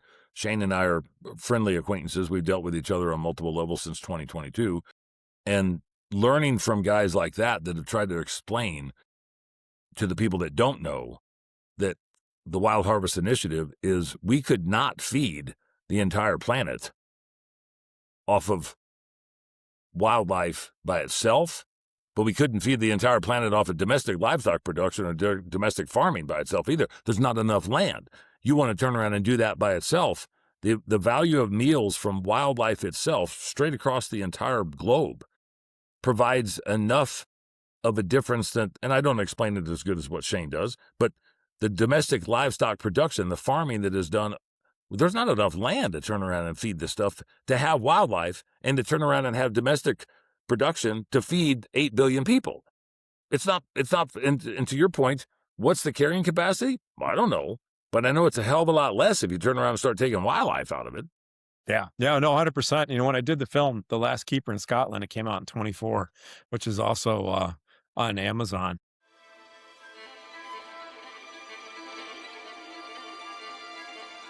Large areas of land are being given over for the management of a single species for the very privileged few to benefit. And the benefit they want simply is recreational killing. The majority of the people that live here and their families have been here for generations. It wasn't just a job to them, it's a way of life for these people. The big challenge really is to manage our wildlife resources in a sustainable way.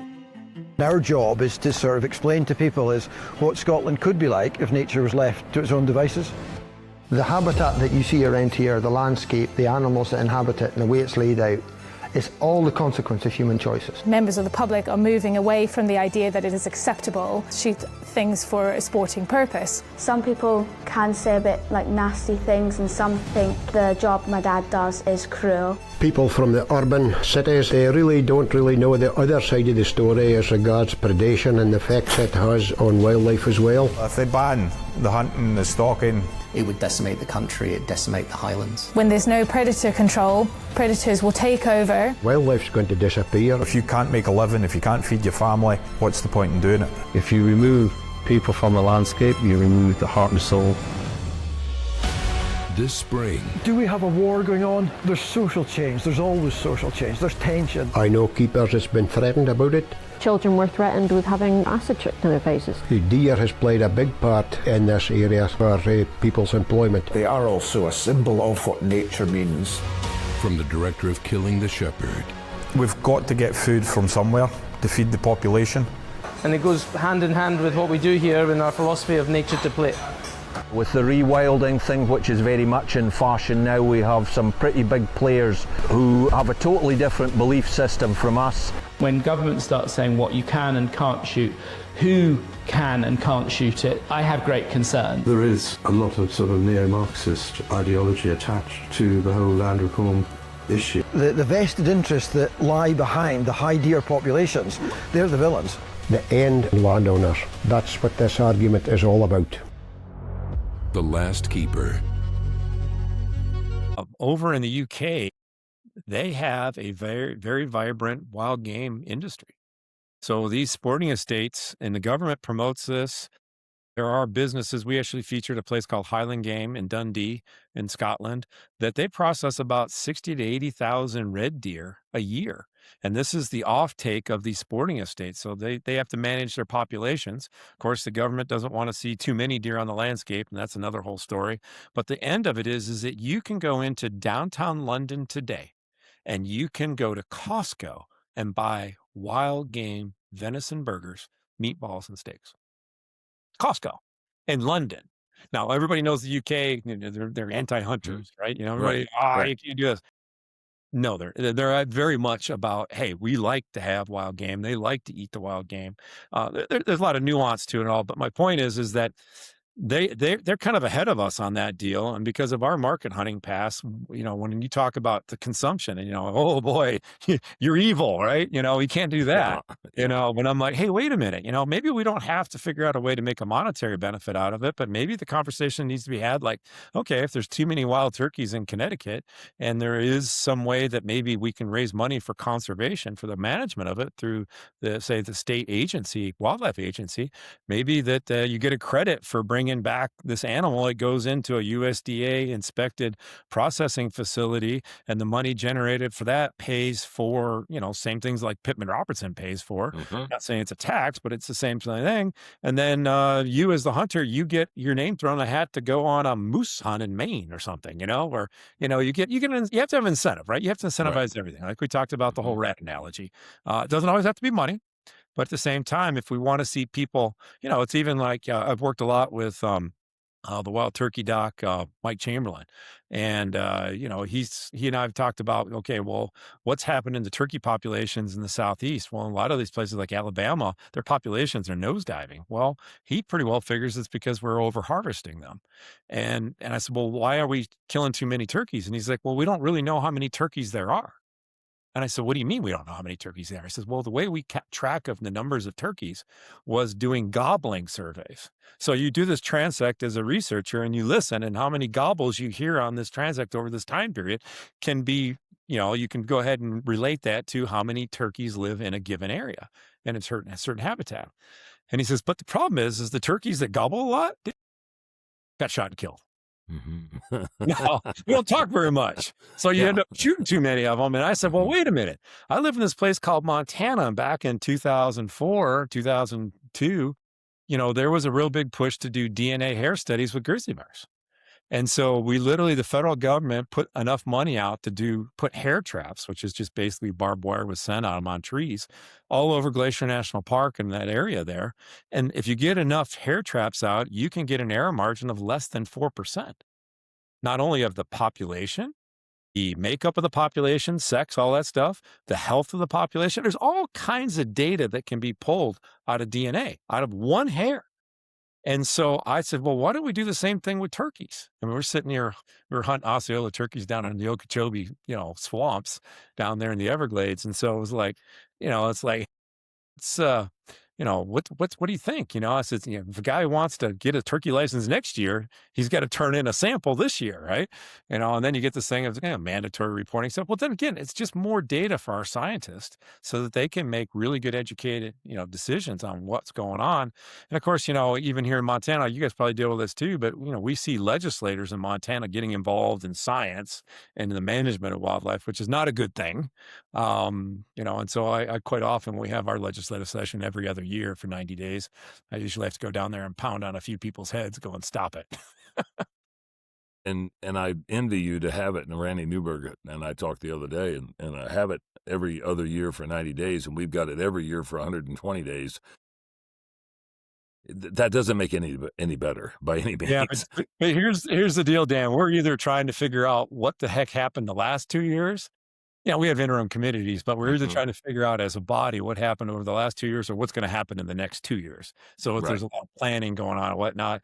Again, and then it's a byproduct of our history of ranching and farming, those people that were involved in making decisions and politics back in the 1800s, early 1900s, the only time they had to get away from the ranch or the farm was middle of winter. Right. And so it's December, we start the first of the year and it goes for 90 days. So they're done by the 1st of May.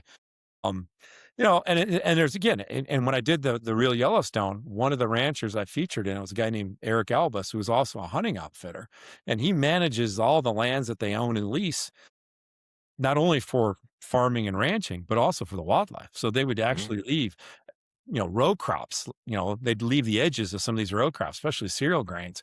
They would plant edges with corn or with sunflowers, and they would leave that up specifically so the game. Because why?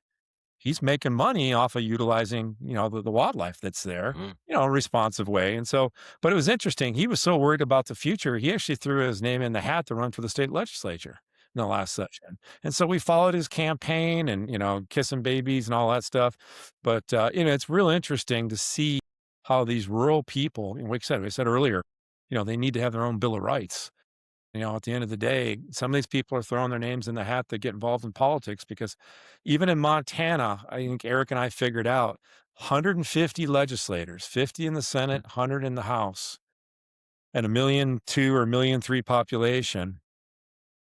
And only less than 10 made a living in some form of agriculture.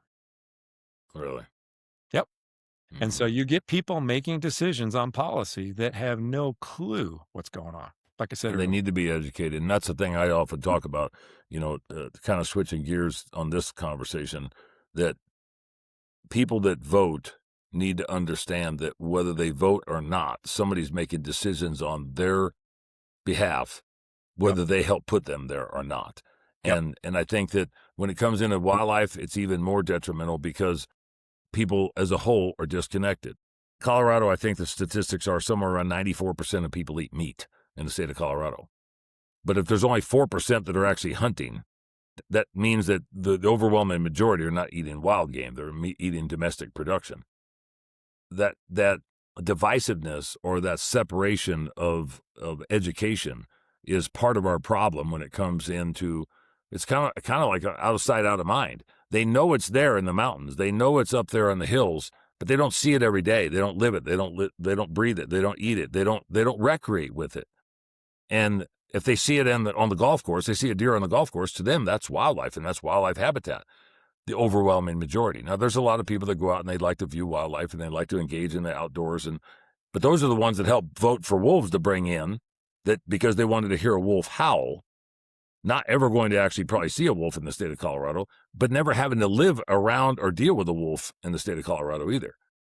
If you're looking to explore your opportunities to hunt out west, maybe try Colorado. If you're trying to get information about bighorn sheep, elk, deer, private land, public land, maybe it's everything that you want to do as far as pack-in trips.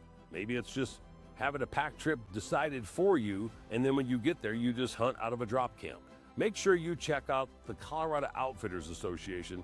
Colorado Outfitters Association here in the state of Colorado has got a numerous amount of outfitters that are members, and they can supply you with whatever you're looking to try to acquire and what you want to do for the hunt of a lifetime. For more information, check out the coloradooutfitters.org and make sure that you let them know that you heard about them with Through the Gates, and let them know that you're trying to continue to save the hunt in the state of Colorado. We always talk about supporting businesses that support our efforts to be able to save the hunt in Colorado. Well, the Colorado Shed Company in Penrose, Colorado, just outside Canyon City, is one of those partners. Colorado Shed has been building sheds in the state of Colorado for the last 10 years and is actually owned by sportsmen and women. They support the efforts of what the Coloradans for Responsible Wildlife Management has done, and they also support all the organizations that you're probably a member of. Whether you're looking for small modular type buildings, sheds for your property to store the extra hunting equipment, or maybe just to turn around and put that freezer in for all the meat that you've got, check out Colorado Sheds. They also do pole barns and can do custom manufacturing to whatever your heart desires. She sheds, man caves, it doesn't matter. Check out coloradosheds.com.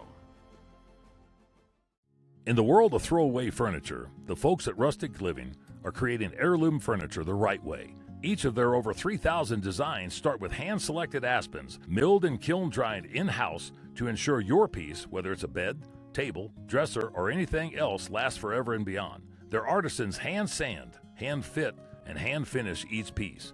It's craftsmanship that you can see and feel. I personally own a number of the pieces and absolutely recommend Rustic Living to anyone who wants to turn their cabin or farmhouse into a true mountain home. At Through the Gates, we constantly talk about sustainable use of the resource. Rustic Living has a long-standing relationship with the U.S. Forest Service, hand-selecting stands and trees to ensure our forests remain healthy and your furniture lasts for generations. Rustic Living, right out of Alamosa, Colorado. Stop in on your next adventure through the great San Luis Valley or visit their website at rusticliving.com.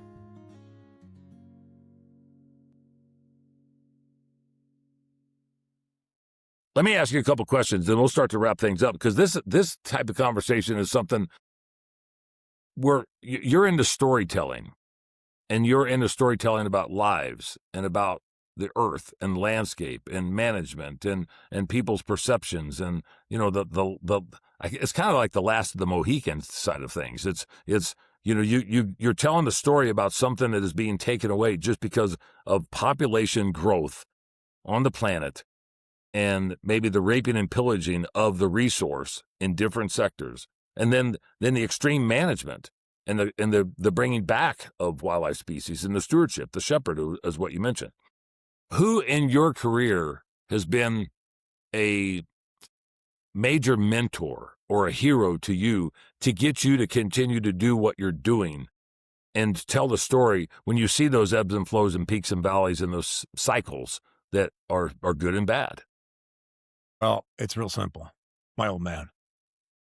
That's how I grew up. That was the formative years where, I watched families. I mean, let's face it, our family spent time with other families in the outdoors. We had traditions. We hunted together. We fished together. We ate together. We built camps together. We managed land together. Multiple families. We had a hunting lease in Michigan when I was a kid for 20 years. And I watched what my dad did when he was out there, pushing against the system. I think more than anything, I see my life, as a filmmaker, I was a short form guy making TV commercials, as I said at the beginning of the conversation. I didn't think anybody was going to remember the last TV commercial I made. Even I've done Matthews Archery, I've done Remington, I've done Berkeley, Abu Garcia, all that stuff. But mostly it was high end, car stuff, things like that. And who's going to remember that? It's like when I sit down with a surgeon, who's going to remember your last surgery, or some attorney, who's going to remember your last case that you won or you lost or whatever. And I guess, when you start thinking about when you get to doing something for 30, 35 years, like you and I have been doing, it's like, well, why do this? I mean, what do we want to do here? What do we want to leave on this planet? And it's legacy, right? And I know I want to leave this place better for my kids and my great grandchildren's kids. I want them to be able to see and do things that hopefully see and do more things than we can do, Dan. I mean, my goal 20 years from now, when I'm going to be old and really decrepit, is I want to go on opening day of pheasant season here in Montana with my kids and take our bird dogs out there and get a bunch of great birds. And of course, we're going to go home and cook those wonderful birds up. And I will have forgotten some ingredient we need. So we're going to have to pile into the grocery store all hot and sweaty, wearing our, orange and stuff. And some lady's going to go up to me and go, "Are you a hunter?" "Yes, ma'am." "Thank you for what you do for wildlife. And oh, by the way, do you have a few birds I could have?" Yeah. There is no reason why we can't get there. And again, we are in a war with people that the anti-hunting, anti-use establishment, it is not about positive outcomes for nature. It is not about conservation. It is not about positive outcomes for rural communities and their human dignity. It's all about power, control, and money. Look at their 990s. Ask them how much money they spent on conservation. Boots on the ground. Zero. All they want to do, it's all about power and control. So the money that somebody sends to the Humane Society pays for our money. Now, it's a $200 million a year nonprofit. $200 million a year nonprofit. And it pays for an army of Armani-wearing suit attorneys with $500 haircuts to go lobby against conservation and the traditions that humans have had with nature since the beginning of time. All because they want to have power and money. And I've seen this all across the board with all these NGOs and whatnot. I mean, I've come to understand, of course, I founded the Shepherds of Wildlife Society, so I guess I'm guilty of it too. But at the end of the day, you really can't have a charity or a nonprofit unless you have a crisis, right? Because you can't raise money without a crisis. So I'm sitting around with these rewilding groups in Europe, mostly in Scotland, or even the folks that are here in Montana, the American Prairie Reserve. Okay, well, how do you raise money? Well, you go to the donor and say, the world's coming to an end. Give me $1 million and I'll fix it. Okay. Donor writes out the check. Here's your $1 million. The next year, the nonprofit shows up and says, "Hey, we need $1 million too, Mr. Donor." And the donor's like, "Well, wait a minute. Didn't you fix the earth last go around?" "Well, yeah, we did, but we hired some more people and the cost of living increases and insurance went up. And we now need $1 million too." See what I mean? That keeps moving. And it's the same thing we all do to some degree to be able to turn around and survive. And like in our case, we're not a membership organization, but we are trying to advocate for the continuation of science-based wildlife management, which includes hunting, fishing, and trapping through a highly regulated activity of an abundant resource. And I think that giving that to a small sector of the population, there's a hell of a lot more people out there that will contribute to the ASPCA in some form or fashion, just because everybody's got a dog or a cat. There's a hell of a lot more people that out there want to turn around and contribute to something to stop something else, because there's more people that don't hunt than that do hunt. And if they can convince those non-hunters that hunting is bad and that it's detrimental and it's a travesty to the earth, well, then they've got funders to come to their side. What we're trying to do is just maintain, what you're trying to do is maintain the sustainable management and the stewardship of our wildlife and natural resources in perpetuity for future generations to come. 100%. And I hope in 20 years I can turn the key, turn off the lights and walk away. It'll never be that way. But, if I think about it in a positive way, a positive outcome, being optimistic, I hope that we all can be successful at educating, and so that other people who aren't necessarily involved in the consumptive use of wildlife, hunting, fishing, trapping, whatever it is, will understand what the realities are, and then they will go themselves and teach other people so they understand, hey, these guys are pretty good. If we want to have these things, these positive outcomes, whether it be, like I said, healthy environments or clean drinking water, then we got to make sure that rural people are out there are managing those things and they're seeing a value from it, which directly relates to their human dignity and what they're trying to do on the landscape. And so, again, at the end of the day, Mother Nature doesn't practice conservation, the wise use of natural resource. We do. People do. And so I think, if folks, if they want to go to shepherdsofwildlife.org, we've got our films on there. They can watch them. The first two films, Killing the Shepherd and The Last Keeper, are both available on Amazon.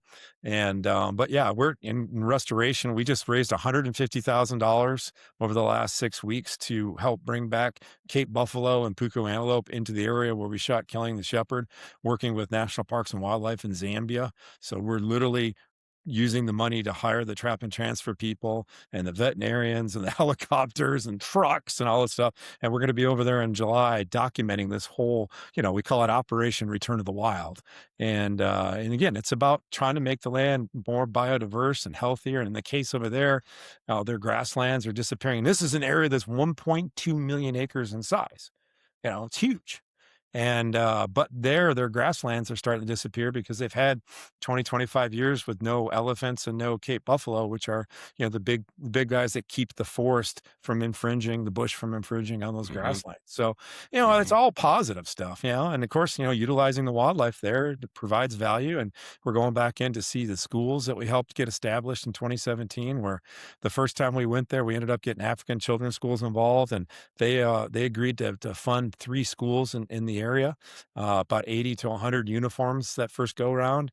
Last November, the grant request was for 800 uniforms. So, and now we're up to 8 classroom blocks in the 3 schools. So there's some really cool stuff that are going on. Of course, it's Africa. There's some things that aren't so good going on, but, we're going to be, people want to watch us on Facebook and Instagram and TikTok and all that. We're going to be updating people as we're over there doing stuff and all these things, all these films. And so, I think we just need to spread the word, Dan, do what you're doing with your podcast and making sure that our decision makers understand what realities are on the ground, the unintended consequences, understand what conservation truly is. And then I think, at the end of the day, we'll end up being a lot better place, not only for ourselves, but the future generations. Well, Tom, give me one answer. What can sportsmen and women, what can hunters and conservation-minded individuals do to continue to help on the outside? I mean, it's good to have filmmakers, it's good to have advocates, it's good to have organizations.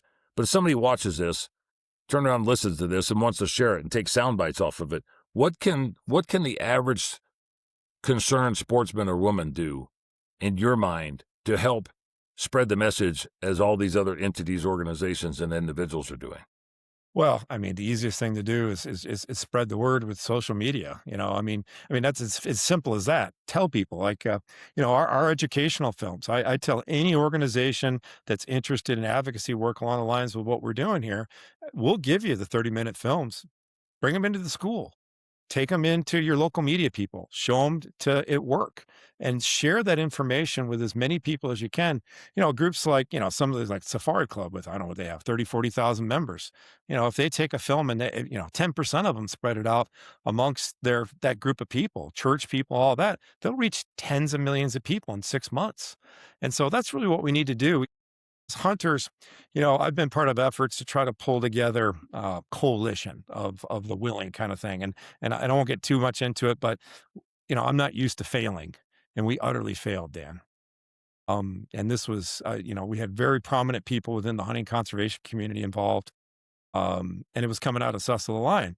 But I call it the fishing hole syndrome.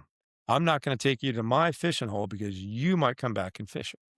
And that's unfortunately the problem I see a lot with the hunting conservation world, is that there's a lot of turf control over, donor base and, I literally have had people in these very prominent organizations say, well, we couldn't be involved because, X group takes credit for our lobbying in Washington, D.C. That's a quote.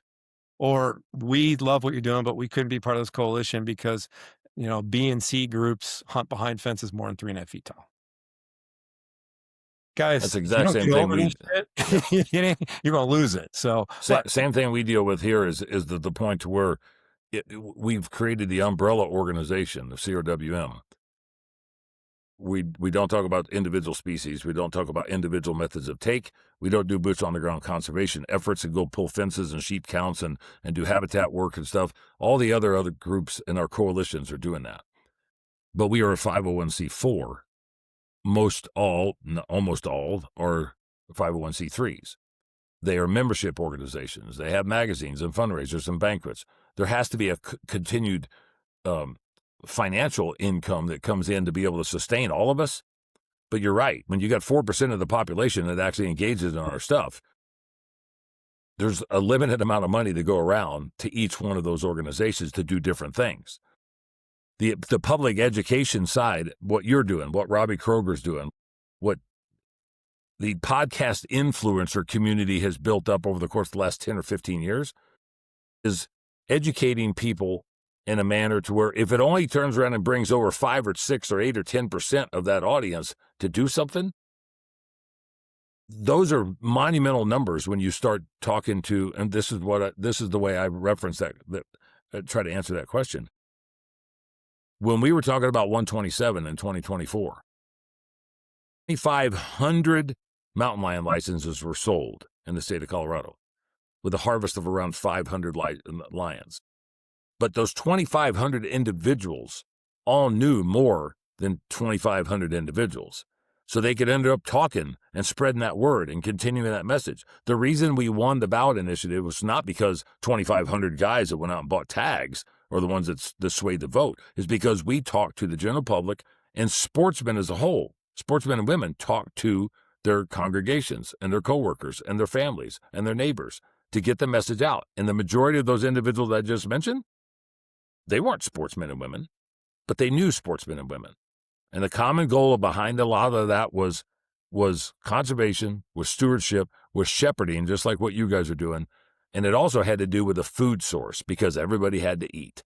And if you could bring it back to the heritage, the tradition, the food source, the conservation that everybody cares about, the clean water, all the stuff that you just mentioned, there's a commonality there. There's that cross-pollination of ideologies where people understand, maybe I don't want to do this, but I understand kind of why he does it. But it benefits me to let them do it and not check a box off on the ballot to make sure that it doesn't happen, to make sure that we fund the right organizations, that we are part of the right communities. And we'd let the experts, the science-based wildlife management experts, do the work, the yeoman work that you're trying to tell the story on.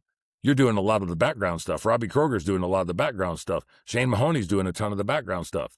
But without the management and the money to fund that management from sportsmen and women, none of this becomes relevant because the average person in society does not understand, and nor do they care unless they're told that they need to, or they're told that they need to oppose it. Yeah. And, and Dan, you're hitting the nail on the head here. I mean, I've always said, what we have is a situation where, like I said, these people have this disconnect and they don't understand where their food comes from. They don't understand that they make decisions every day that have downstream impacts that impact not only wildlife, but rural communities. And but we do know that if you can educate them, if they can hear something they can gravitate, understand, and identify with, then you move the needle. Like I said, we do the focus group research. We see the impact of that. And I think that's more to answer your question. I think more of us, more people that are involved and understand what's going on, need to continue sharing these stories. One of the things after Cecil Lyon, I wrote the Principles of a Modern Ethical Hunter. We're not going to get all into this, but I do think there needs to be an ethics reset when it comes to hunting in the modern world today. But one of the things is, share your wild game meat with someone who doesn't hunt or doesn't know another hunter, and bring them over, but not to hand them a piece of meat.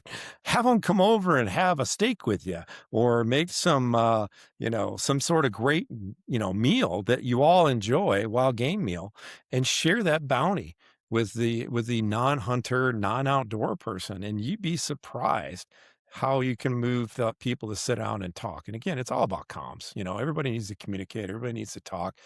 And we need more people doing what I'm doing, what you're doing, what Robbie's doing. We need more of that out there, because unfortunately, there's an awful lot of stuff out there that isn't that great, that really unfortunately looks like egos on display, right? We've got this thing out there on social media. I kind of call it, it's very similar to the analogy of, 5% of the realtors sell 95% of the real estate, right? Yeah, because they're good at it.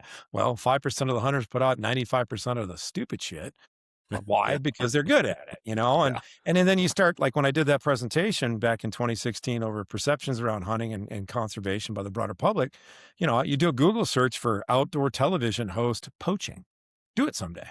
And you'll see a long list of people that anybody who knows anything about outdoor television will recognize a lot of names, including people I've known since I was a kid, including rock and roll guys that have multiple Lacey Act violations they've pled guilty to.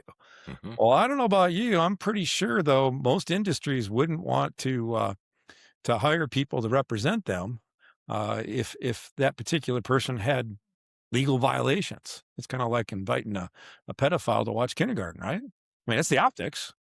And so that's part of the things that we have to look at as a community, that we have to say, okay, well, what do we want to live with, and what's right and what's wrong? And again, I'm not here to be the police of all this, but I'm just saying it's real.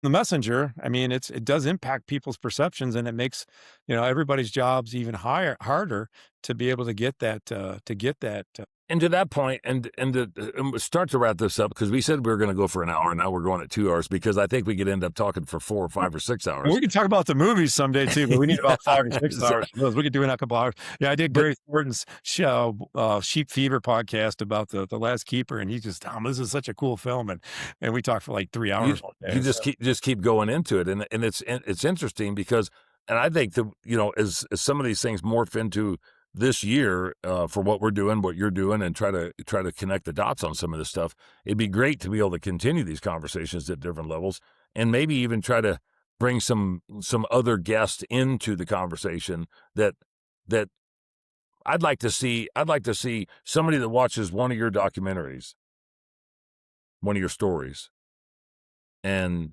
then ask them some questions about, so what was your perception before and after? To be able to turn around and get that synthesis and get their perspectives of, that's why we do polling. That's why we do focus groups, to be able to find, somebody's beliefs or perspectives before and after something. And it'd be cool to see that. Let me ask you though, and let's start to wrap this up. If we continue going down the path of what we're going down, do you see a point in time in the near future when we can actually start to turn the corner, so to speak? And it's easier to do this. It's easier to advocate. It's easier to tell the story. It's easier to save and conserve. Or do you think it's going to continually be a fight until the end of time, just because that's what mankind does? Yeah. Well, I think I've actually, when you go back to Cecil Lyon in 2015, that was kind of the big wake up call. And my wife and I, we dealt with thousands and thousands of terrible, posts on social media. The Animal Liberation Front found a picture of my wife where she'd legally killed an African lion, and they actually put our physical home address on it and put a bounty. I think it was $50,000. And she's like, hey, they put Animal Liberation Front, for anybody who doesn't know, was listed by the FBI as one of the top 10 most dangerous domestic terrorist organizations, here in the United States. And so she was like, yeah, 50 grand, that's not the shit, but 50 million maybe. But I think that I don't see as much of the hate and vitriol across the board. You still have the hardcore anti-people that will constantly, the conclavists in the UK, who just lie through their teeth. It's that guy, anybody knows, you can Google the guy, but the long and the short of it is he's running a for-profit anti-hunting operation in the United Kingdom. It's not a charity. It's literally to make money for him. And so he makes up stories, and anybody he can find out that goes hunting, he wants to do an expose on them and destroy their lives. I think, but to answer your question, Dan, I think that there is that broad group of people out there that are finally starting to get an idea. One of the things I thought was really brilliant this last year is Steve Rinella went to Africa to hunt in Tanzania for Cape Buffalo and Plains game. And now Steve, I understand, wasn't very interested in ever going that and stuff. But I think that helped bring home. He went with Morgan Potter, who's a great professional hunter. Actually lives in Bozeman now, Morgan does. So I talked to him this last... Everybody lives in Bozeman. We call it Bose Angeles, by the way. I don't live in Bozeman.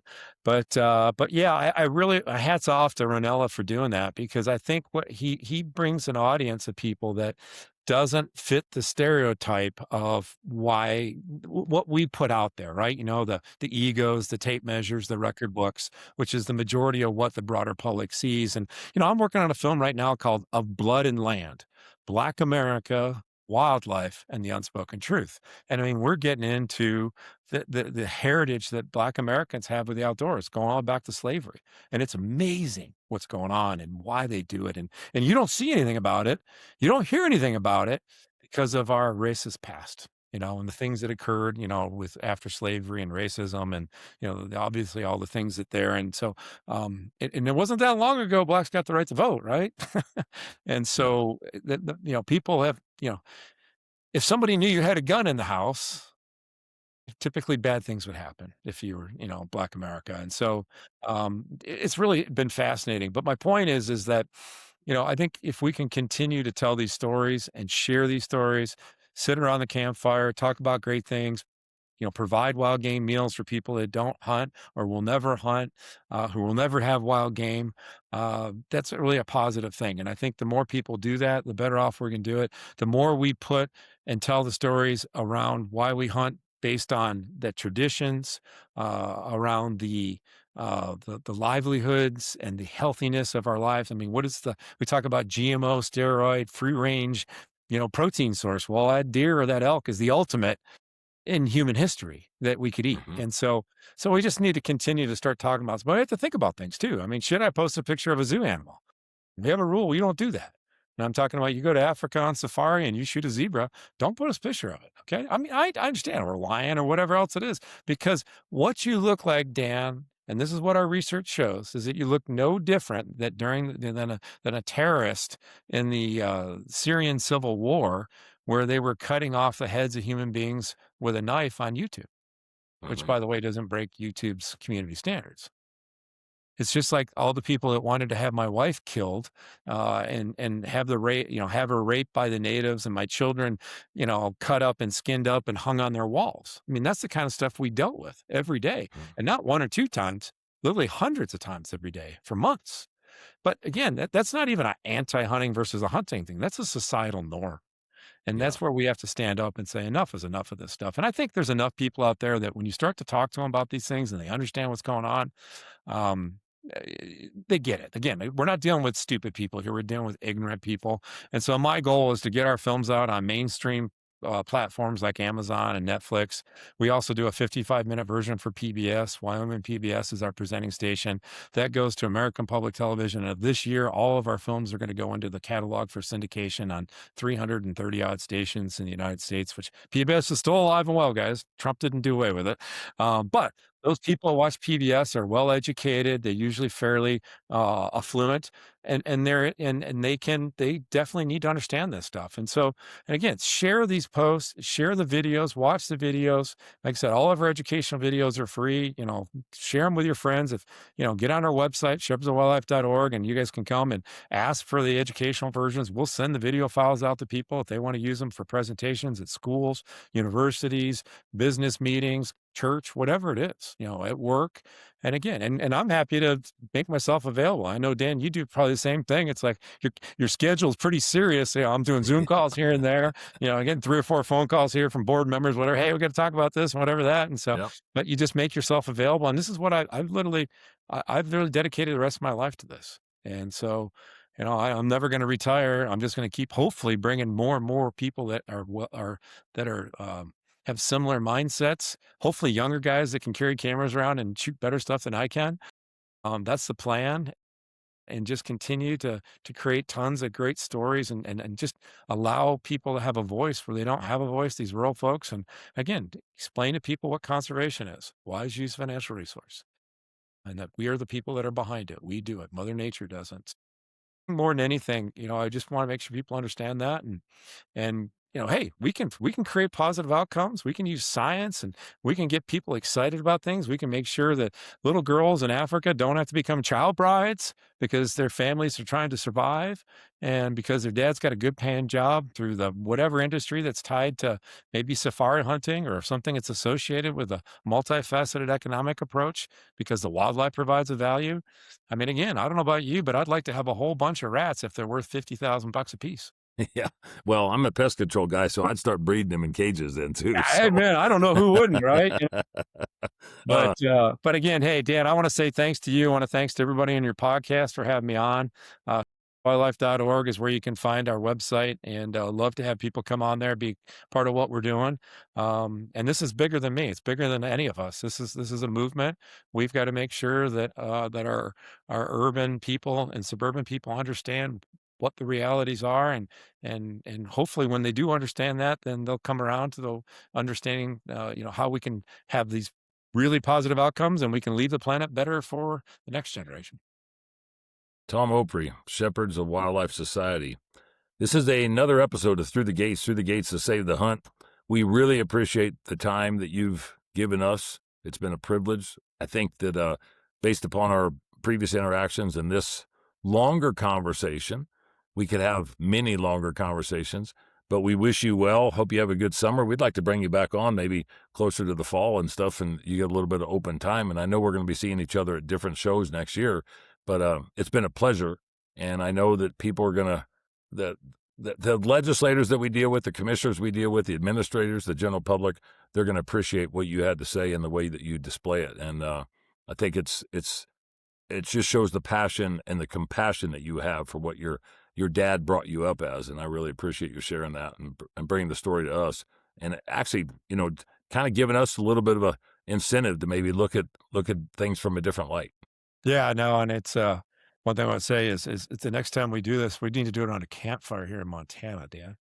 Yeah, we could do that. Come on up here. I'm not that far away from Colorado. Actually, I'm going to be in Bozeman on the 2nd, 3rd, and 4th of June.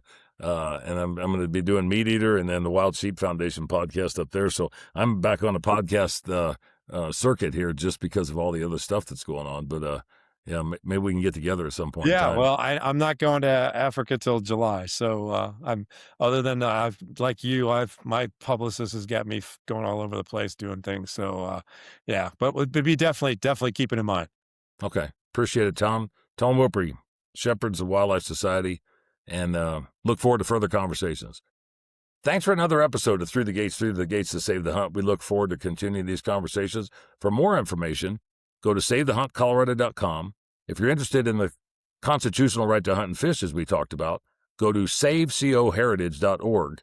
Check us out on Facebook, Instagram, and make sure you continually try to save the hunt.